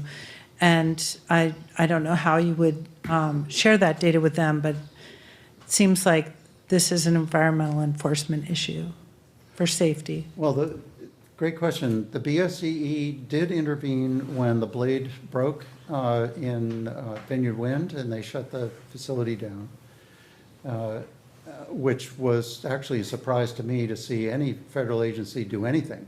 So it was very welcomed and appropriate. I'm not sure the BSEE is the appropriate agency for the review of the paperwork, the permitting paperwork. And all of that might be a little bit above my pay grade. I measure noise. So, but I think the circuits would be run differently if I were running it. But, I'm not sure which agency would be best positioned. BSEE definitely has the authority to suspend or pause operations pending a review of the data which don't match the permitting. I believe they have the authority to do so. So your question is well taken. Gentlemen, Phil, you'll be next up.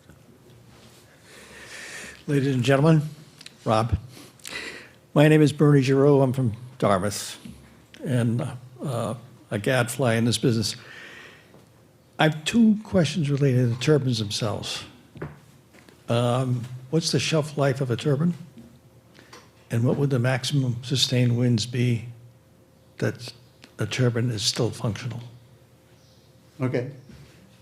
Shelf life, of course, doesn't equal actual life. Right. They'll typically list a shelf life for, say, 20 or 25 years. Blades start wearing as soon as they go up, especially offshore, because of the salts that are in blades are spinning. They look like they're spinning slowly, but the tips are going at 200 miles an hour, give or take. At that speed, the erosion is quick. And so blades have to be either repaired or replaced. They don't last 25 years. So there's that. What was your second question? The second question was, what would the maximum wind, the sustainable wind for a turbine be? Oh, that depends on the turbine make and manufacturer and model. So I think it's up around, 50, 60 knots, 55 knots, somewhere in there. And they'll shut them down before that. They don't want to push that edge too much because they don't want to be replacing the blades. Right. The industry failure rate, stated failure rate for blades is 0.5% per year. So if you have 67 turbines with 3 blades each, 1 blade will fail on average every year. On average. So you could go 5 years and no blades fail. And then in the next 5 years, 5 blades fail. Phil, do you want to ask your question? Well, you can put me on hold because I didn't have a question, but I thought, in previous meetings, the committee had talked about having a balanced approach to information that they received. And I wanted to take a few minutes to balance off the presentation with information that I have from a survey or a report from the General Accountability Office, specifically relating to wind turbine impacts on whales. Okay. So it's probably about 3 minutes, but maybe We'll go with since the. we've been going for. Yeah, we'll go through the other questions, and then I'll call you back up. Does anyone else have any questions? Right here, and then I'll go to you, David. I'll go to you in the back. Thank you very much for educating us. That was really powerful. My ears still feel funny. So I can't even imagine being out there. Are you able to explain the wake effect? I think we're supposed to have like over 1,000 together of turbines out there. The wake effect from one set of turbine projects to another, to another, to another, when they're all spinning. And does that have an impact on the noise as well? Yeah, the wake effect is when a wind turbine that's upwind of another wind turbine, the wake is the disturbed air that flows out behind the turbine, which is not the same as the relatively pristine air that comes into the turbine. The air that comes out of the turbine is being, it's got 3 vortices which are being spun out from each blade, and those are traveling downwind. Those are highly turbulent. If those reach another turbine that's behind it, that represents a suboptimal fuel source for the turbine that's downwind. from a noise standpoint, the turbine will be noisier. If a blade is coming along and it's going through nice smooth air, that's one thing. If it's coming through air and all of a sudden it encounters a vortices with air that's going this way and it's going that way and it's going faster and it's going slower, the blade angles are not really going to match that. And so it's a little bit like dipping an oar into the water. If you're going along, you catch an oar, it's kind of like that. It's going to make a noise, an impulse noise. And the impulse is going to tend to be, I mean, at these distances, whatever it makes is going to be low frequency. It's going to be like a little bit of a whump or tunk. I've heard those. Actually measured one up at Mars Hill, Maine. At a fairly short distance, it was occurring in the roughly 31 to 40 hertz range, which is, I was going, what's that going on? I had that hair going up on the back of my neck. I didn't realize what was going on. I looked at the data. It's the same effect used if you go into a movie and you see Jurassic Park, the sound, the audio program has when the dinosaur puts their foot down, there's a boom. And that boom's in that same range that was being emitted from the downwind turbine at Mars Hill encountering the inflow turbulence from the other turbine that was upwind of it. There were 28 turbines up on that ridge, and because of the wind direction, they were encountering turbulence from wind turbines upstream of them. So I know from direct experience that it increases the noise level, and at these distances, it would be like a low frequency kind of a whump, but some kind of that. Thank you. David? Robert, Dave Sprogis, 51 Bridge Street out on the Neck. Thank you very much for your presentation. I found it very informative. I've got a few questions, if you'll humor me. Sure. The first one is the wind turbine noise proportional to wind speed? More or less. The sound power, or the kind of the wattage rating of the light bulb, if you will, is documented by testing to increase with wind speed. So once you reach what's called a cut-in speed, the turbine has enough wind to start turning, the sound power level is lower, and then it climbs up to its maximum rating. And that's give or take about a 10 dB difference between cut-in and maximum operating speed. So the answer is yes. Thank you. Does the blade failure that you mentioned, does that mean foam and fiberglass on the beach? Well, yeah, if the blade disintegrates, it's going to go wherever it goes. Are there other forms of failure? Forms of failure. The definition of failure, does it mean that it has broken apart and fallen in the water? Oh, that was the case at Vineyard Wind.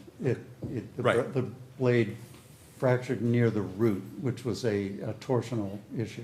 Right, but you mentioned a failure rate, which would apply to That would all failures. All things. So do all failures lightning mean? strikes and torsional failure. Yeah. Does all of that mean that we can expect foam in the water and fiberglass in the water? Well, if the blade actually breaks off and goes in, yeah. Okay. Yeah. It's And not at the rate. What he's asking, answer his question. What?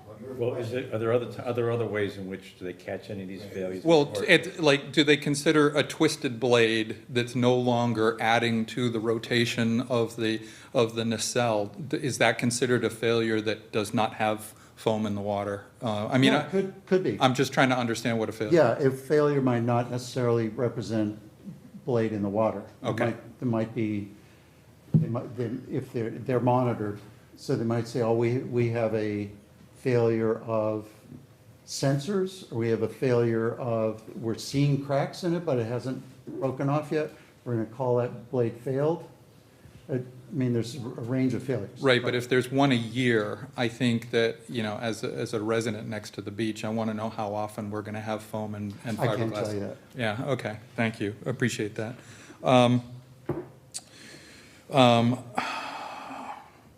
How does the sonar noise from the sparkers compare to the sonar noise of just a fishing vessels like Fish Finder? The fish finder sonar vessels are very high frequencies, 400 kilohertz, higher. Those are highly directional. They're looking at wherever they're designed to look at, depending on where they're placed on the boat. Their wavelengths are extremely short. Now, I have measured them at long distances. I was recording right whales in north of the Cape Cod, and there was a boat maybe 2-3 nautical miles away, and I was picking it up. But what I was picking up was like a like that. It was just a weird little sound. At first, I didn't know what it was, and I'm going, oh, that's sonar. There's a fishing sonar on that boat out there. That's what that is. How does it compare in amplitude? Very low. Like 100 to 1, 1,000 to 1? Well, it's hard to compare because these sonars are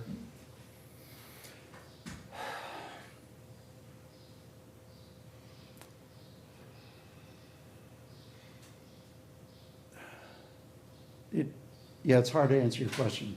Okay. Yeah. Last question, I promise.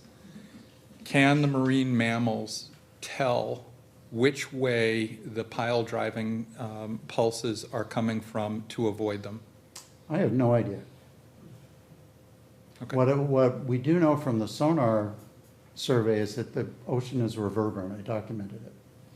And so to the extent there's reverberation in the environment where the pile driving is occurring, of course, the piles are moving around all the time. The subfloor topography is changing depending on where it is. So reverberation means that when that noise goes out, it's echoing off of places. Now, I measured with one hydrophone in order to determine if I could get directionality on it. I would want to. If I'm a whale and I'm 12 feet in diameter, maybe I can tell. I don't know. But it's And really, likely- that's a marine biologist question. Yeah, but it's likely to confuse the animal. Again, that's a marine biologist question. Thank you very much. You're welcome. Thanks. Gentleman in the back.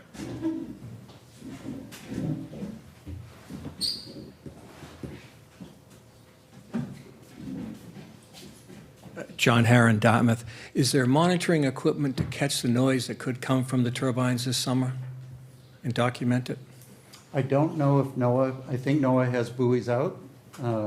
They do have buoys out for PAM, for passive acoustic monitoring, so that would pick up the turbine noise if they're close enough to the turbines. I don't know if they have hydrophones inside the turbine arrays, which would be useful. But there's noise you say is going to affect us on land, so is there any other type of equipment that is already Oh, I'm here? sorry, I thought you were talking about underwater. No, I'm talking about the people that will be affected by the noise on shore this summer. Is there any? Well, you've got two things going on in your question. You have the phrase "people being affected." Right. So that's a different deal. Okay. Meters are dumb. Meters don't know whether someone's going to be affected or not. So a meter might be able to detect pulsation, but it won't be able to determine if people are being affected. They have to self-report. But if you're going to court and you're representing some party, what equipment would you use, and what would you recommend they have available for them? That's a larger question. Yeah, Yeah. okay. Okay. Thank you. Gentleman in the blue shirt.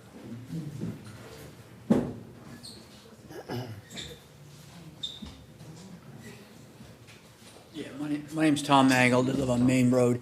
A question for you about convergence zones. You talk about sound in shallow water is refracted and goes in a lot of different directions, but it still can concentrate and go on sine waves. Could it go across the ocean? So this is a loud sonar blast you're putting out there. So could these dangerous levels of noise in the water be reflected in sine waves in convergence zones that go across the Atlantic Ocean, outside of our EZ? What's your question? So sound in the water, I'm an old Navy guy. Sound in the water, deep water, you get convergence zones. The sound reflects. SOFAR.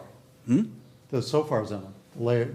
Yes, layers. So no, Yeah, I don't think that, no, I don't think the sonar survey vessel noise is able to get to the SOFAR channel. The SOFAR channel is deeper, and it's off the continental shelf. All of this stuff is happening in littoral waters. We're talking about 30, 40 meters deep. It's pretty shallow water. So you think it would stay in the region? I'm not saying that, I'm just saying I don't see it getting into the SOFAR channel. No. All right, thanks. Okay. Thank you, sir. Bill, do you want to come back up?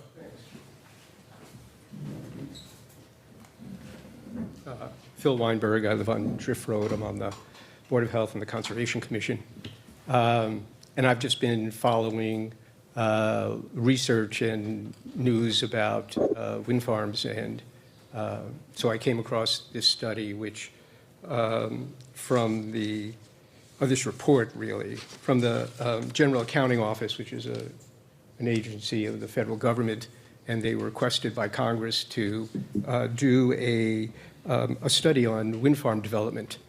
And I think if anyone's following the news, this administration is totally hostile to green energy, which in my mind kind of gives the report some credibility. And it says that, that the GAO contracted with national academies to identify a panel of 23 experts to include divergent participant backgrounds and cover a range of potential impact categories.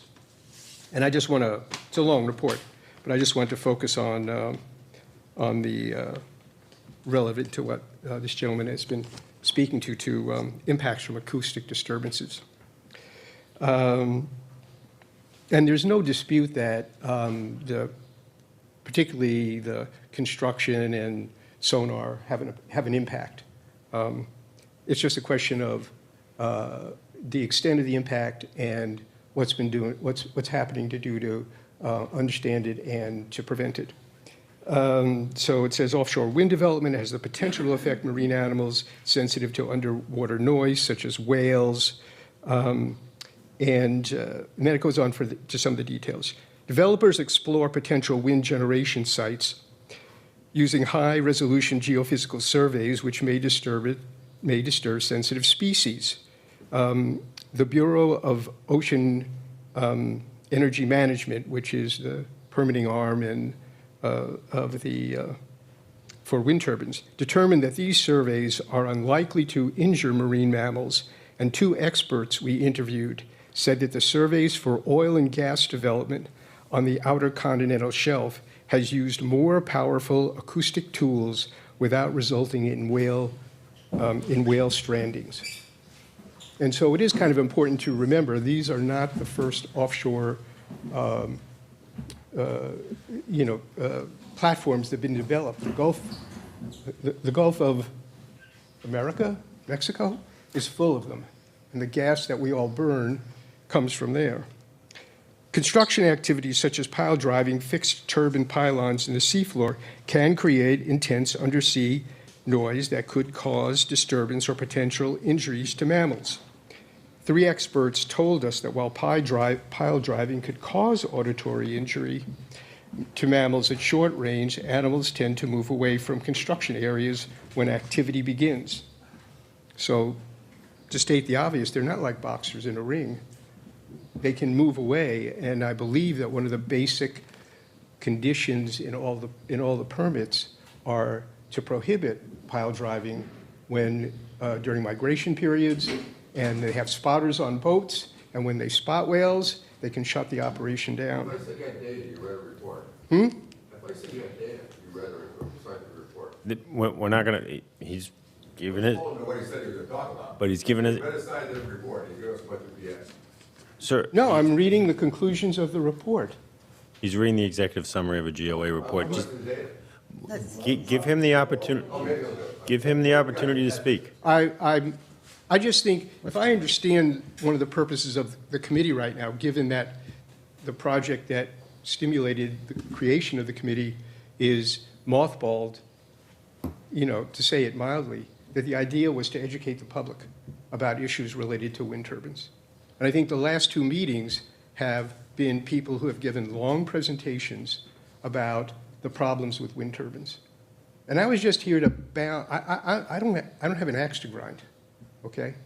I'm just like you. I live in Westport, you know. But I thought it's important that people don't come away with the idea that there is conclusions that have been reached and that there's not other information out there that needs to be considered before you reach an opinion. And so, and I picked this report because it was just filed last April. It was done by the federal government, which is now friend to green energy, and they spoke to, and they picked their own experts. So I thought it was unbiased. So anyway.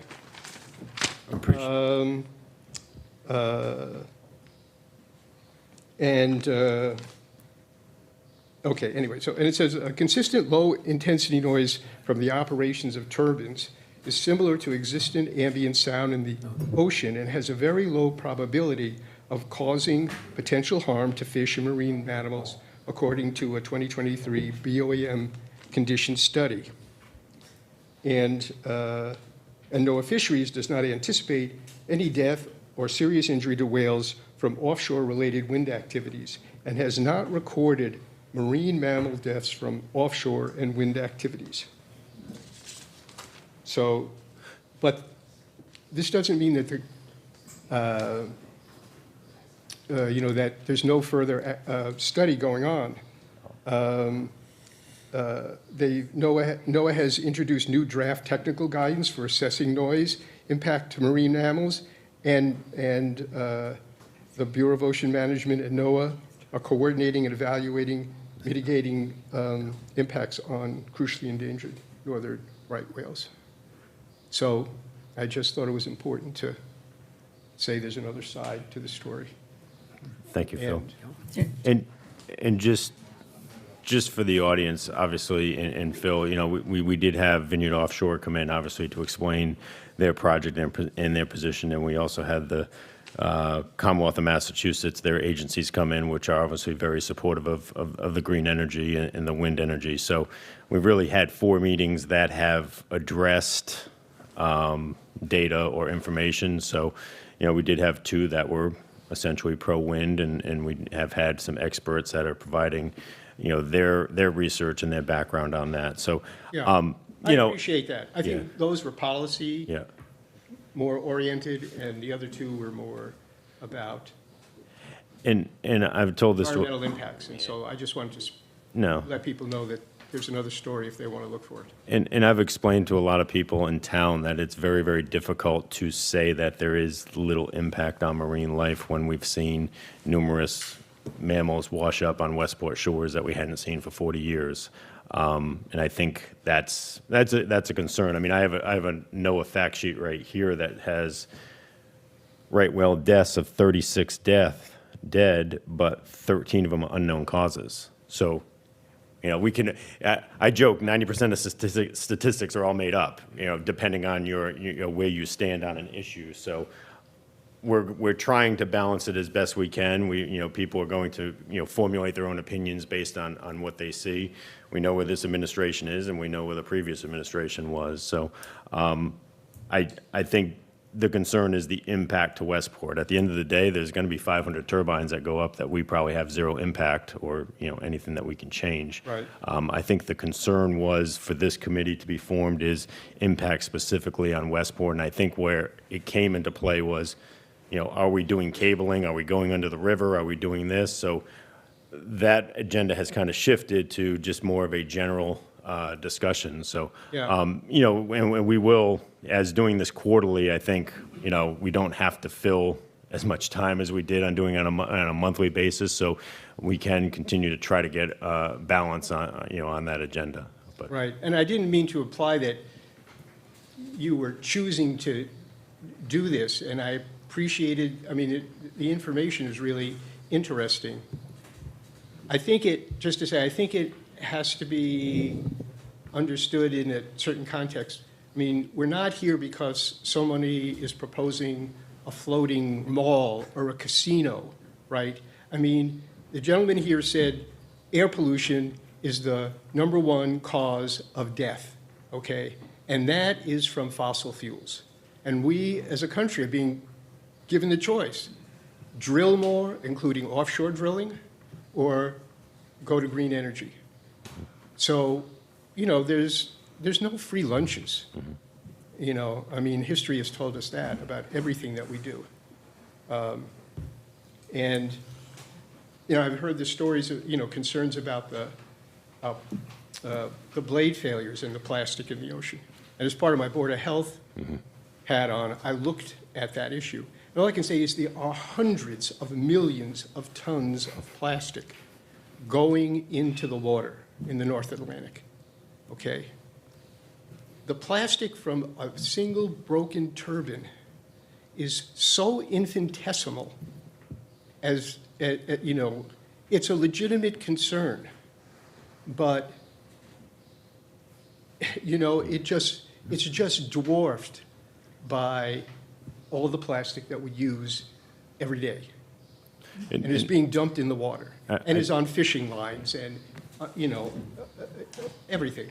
I think the concern was like last year, you know, you had a blade failure and you had a 2-week window where Nantucket had to shut down their beaches because no one was supposed to touch fiberglass and people Yeah, showing no, up. it's real, you know. So I think that's. It's more- real, it's real, but sometimes you need to put it into the bigger context of Time. what threat it is. Thank you, Phil.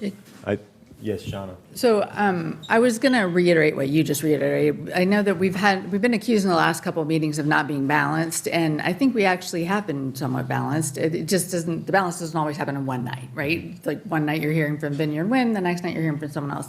But I want to call out, I didn't hear Ms. Rand, right? I didn't hear Mr. Rand say a single thing about whales dying because of his acoustics. He talked about the krill dying, but he didn't address he's not a marine biologist. He didn't address that. So I know it kind of got turned into, you know, whales are dying because of acoustics, but I didn't hear him say that once, unless I'm mistaken. But what I found really interesting about this is because I too struggle a lot with, I can't control whether those things are built out there. It doesn't matter what we say in this board about whether those things are built or how they go, but we do need to protect Westport. And what I thought was really interesting about your information that you had tonight is the noise impact on human beings in Westport, right? So I don't want to lose sight of that I'm not saying it's not important that it's impacting the marine life, but it's impacting, you know, the people of Westport in a very real way. Now, so my question there is, so you talked about the bubble things to mitigate, you know, for whatever good they do. They're doing some insulation, but is there anything to do for the noise that's coming in over the air? You said distance and stopping, right? There's really nothing you can do to counteract that. No, and that the favorable propagation conditions, without considering wind direction, is about a third of the nights per year, so about 120 nights a year. If I were to look at wind direction, I would say I'm probably looking at maybe a month, maybe 30 to 50 nights a year, could probably have favorable conditions. Those might tend to occur in the summer rather than the winter, all other things being equal. Fall and spring, you tend to have a lot of buffety wind, and so I wouldn't necessarily expect those conditions to occur then. And winter, you know, people generally have the windows closed, and you saw about a 6 dB drop with that. But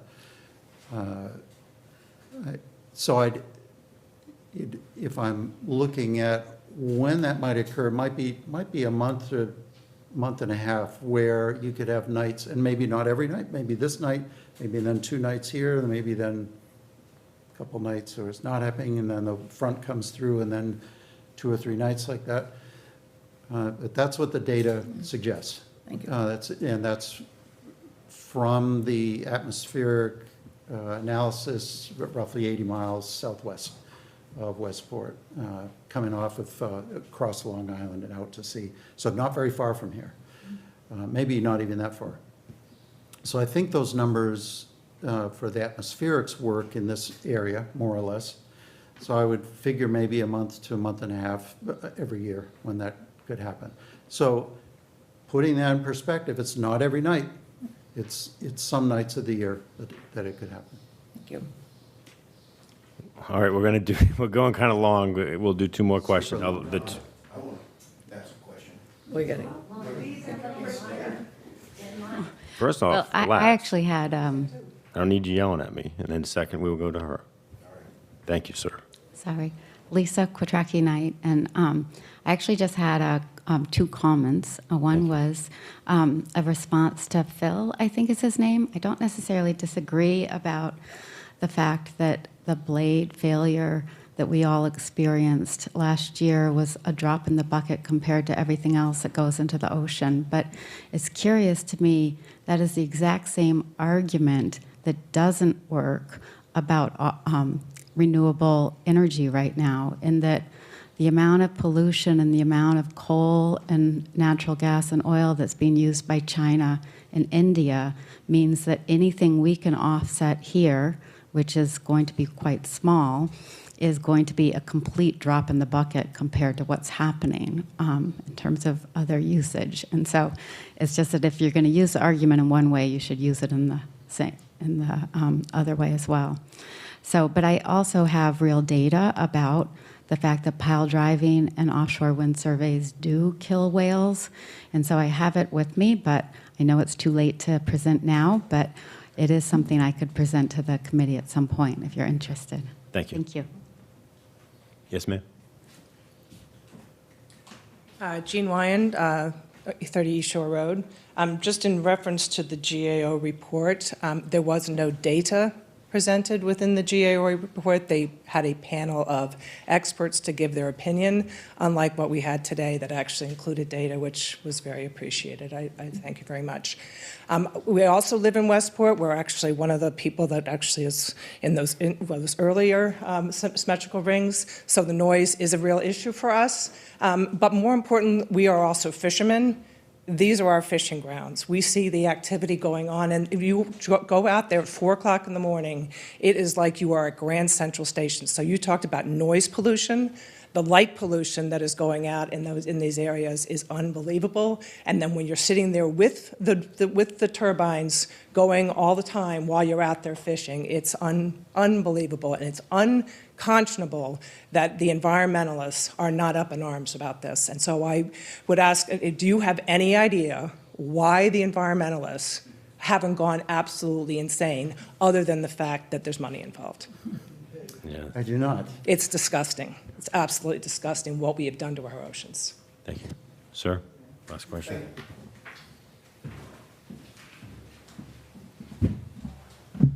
Paul Dobbins, live down on Main Road, and I'm an environmentalist and I'm a proponent of offshore wind. But that's a discussion for another time. Mr. Rand, are you a member of the Institute of Noise Control and Engineering? Yeah, I'm a member emeritus. And are you board certified by that? No. So in 2018, in a hearing regarding complaints about wind turbines in Huron County, Michigan, officials would not allow you to testify? Is that correct? I don't think this is appropriate. This isn't. is not a excuse me. courtroom. No, this is pertinent. Sir, listen. This is pertinent, and it Sir, gets this to... is not the court of law. You're not a lawyer. We're not going to cross-examine you. All right, I'm going to tell you why it's pertinent. Just ask the question you have, and then if not, please sit down. Okay. Thank you. So the question I have is for the committee, and where we want to have balance and we want to have the best science available, we wouldn't bring in an engineer that didn't have a PE. We would bring in an engineer that would have a PE. If we're going to talk about acoustics, we should use a board-certified acoustics engineer. If we're going to talk about marine mammal behavior, we should use a marine mammal behavior specialist. And if the board would like access to it, I'm happy to provide those folks. And we could bring in panels so that we have more than one opinion. Okay. So that the citizens of our town get as balanced an opinion as we possibly can. Just so you are aware, we have asked them, And many of them are either afraid of coming out publicly because of either a previous administration or this administration. So a lot of them are concerned for their jobs and their employment. So a lot of them do not want to come and present where they are with that. So again, we are looking at a situation and a issue that is very emotional, very heated. And you can compare it to anything else in this country, whether we're going to talk about immigration or abortion or anything along those lines. So everyone's allowed to gather the data they need and do the research they need and come to the conclusion that they need. We are in America, we have a First Amendment right, so people can come up and voice their own opinion. Mr. Rand was invited because he has done extensive research on this particular topic. We could find probably acoustic engineers, but have they done the work on this? Yes. Probably not. You can email me and provide me those. I will do it. And for context, I'm an environmental observer on wind projects in Europe. Okay. So where we hear that there aren't studies on acoustics and effects on fish, marine mammals, other invertebrates, there are an awful lot of those studies that have been done in Europe. And I think we can learn from that. And I'm willing to provide to the town retired people that don't have that challenge, right? And I agree, it's a very difficult time. So that we do get balanced and peer-reviewed information so that the town can make good decisions. That's really where I would like to see this committee step up, because this is important stuff. Thank you. Thank you. All right. Well, I appreciate, If I may take a few minutes, it's more to support Mr. Rand and his work because I was there. Can you identify yourself, please? Oh, sure. I don't Tyler know you. McAllister, I'm from Mattapoisett. I also, for context, am a marine biologist. We'll start with that. Then I also work for Vineyard Wind as a fisheries representative. I spent 4+ years doing research work in the wind development areas before they put the first piece of steel in the ground with the Division of Marine Fisheries, New England Aquarium, and the Gloucester Marine Genomics Institute. So I spent a lot of time in the area doing different types of research for those 3 agencies, as well as doing my commercial and charter fishing within that area. So I have 35 to 50 days a year in that area starting back around 2000, 1999. So starting with the presentation made tonight, I was there. I can play it on my cell phone, but I have the recording of what he recorded in the water. I was listening to him get yelled at by operations because he was too close to the pile driving. He was not. He was actually half the distance away, almost a mile away, so no problem there. I was 3.27 miles away when I recorded my iPhone from coming up through the hull of my boat, 28-foot boat while we were water sampling. On top of that, I had members of the Division of Marine Fisheries with me. They both looked at me and said, "What the hell is that?" And we knew exactly what it was when they started pile driving. So I can play it for the audience. I can play it for you another time. That's fine. So I want to talk about what's going on out there right now. First thing, there are 2 turbines spinning at Vineyard Wind. All 12 are spinning on Cox's Ledge, and they're still driving piles for the big one. What concerns me and should concern everybody in this room is Sunrise Wind. I learned about 3 months ago that Sunrise Wind is going to use seawater for cooling. Mm-hmm. They're going to be drawing in 5.5 million to 9.1 million gallons per day of seawater at ambient seawater temperature, treating it with an anti-scaling agent, warming it to 90 degrees and dumping it back in the water. With that, I started a campaign. I've spoke to Lee Zeldin's office, Travis Voiles. I also reached out to Doug Burgum. And when I was at the White House, I told staff that I would be willing to come back and testify before Congress on what I've seen over the last 4 years. And what I've seen over the last 4 years, there are no great whales left in the areas of wind turbine development. 0. And this is my observation. As a marine biologist, as a researcher, working with the DMF, there's no whales left. There's no birds left. There's no bait left. As a commercial and recreational fisherman, don't bother looking there. You want to catch sea bass? There's sea bass up against them because they are a structure-based fish species. But as for other species you expect to find, they're not there anymore. So this is an issue. I commend you for coming in tonight and saying what you said because I was there. I experienced it. I hear the blades every time I go out to do DNA work. I will be there tomorrow morning. I sit 10 feet from active turbines taking water samples, and they do make that whoosh, whoosh. And he talks about dirty air. Being a pilot, I understand the concept of dirty air coming to my rotors. I had a specialized propeller made for my harpoon boat developed by an acoustical engineer for the Navy, and he talked about the exact same things that he talked about that we heard tonight when it came to turbulence and the tip of the blade, et cetera. So with that, I just wanted to introduce myself, and I appreciate the invite to come and listen tonight because you and I actually shared, as I said, two things. We were there that day, and I was born in Brunswick, Maine, so therefore, you know. Thank you, appreciate it. Thank you. I can. Where else? We're all Out of set. time? Ma'am, I can we're good. email it over if he wants to share it, but I do have it on my phone. Thank you.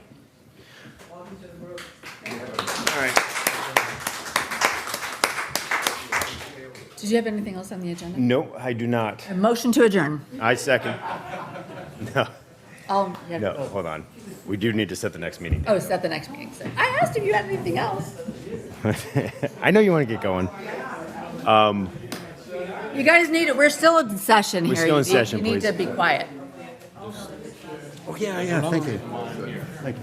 Everyone, you can leave the room, but you need to be quiet. We have not yet adjourned. We did not adjourn. We did not. What are you suggesting, Mr. Chairman? Probably the October timeframe. So we'd look at a date sometime in October since we're doing it quarterly. Is that okay with you? There's up there. Yep, well, I've got it right here. So this,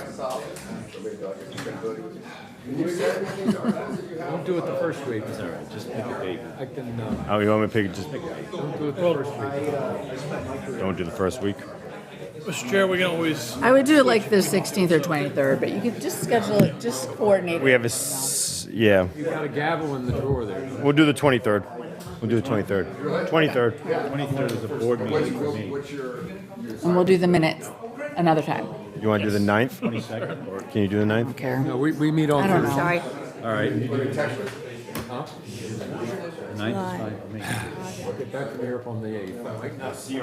So we're talking October, right? Yeah. Just need to stop. I can do 9. The 9th. All right, so we We will want to do, make sure we avoid the climate resilience. yes, which is on October 16th. So Okay, let's do all October right. 9th. All right, October 9th. You're doing? We're October doing 9th. October 9th. At 5:30. 5:30. So Thursday, October 9th at 5:30 will be the next Offshore Wind Advisory Committee meeting, and we'll circulate agenda items prior to that. So if everyone's okay with that, do I hear a motion to adjourn? Motion to adjourn. Second. Well, we On. got the minutes. We got the minutes. Well, you know what, I didn't We're have a not, chance to read we're that. not ready to approve these yet. Okay. It's so extensive, it begs for more attention. All those in favor? Aye. Opposed? Thank you.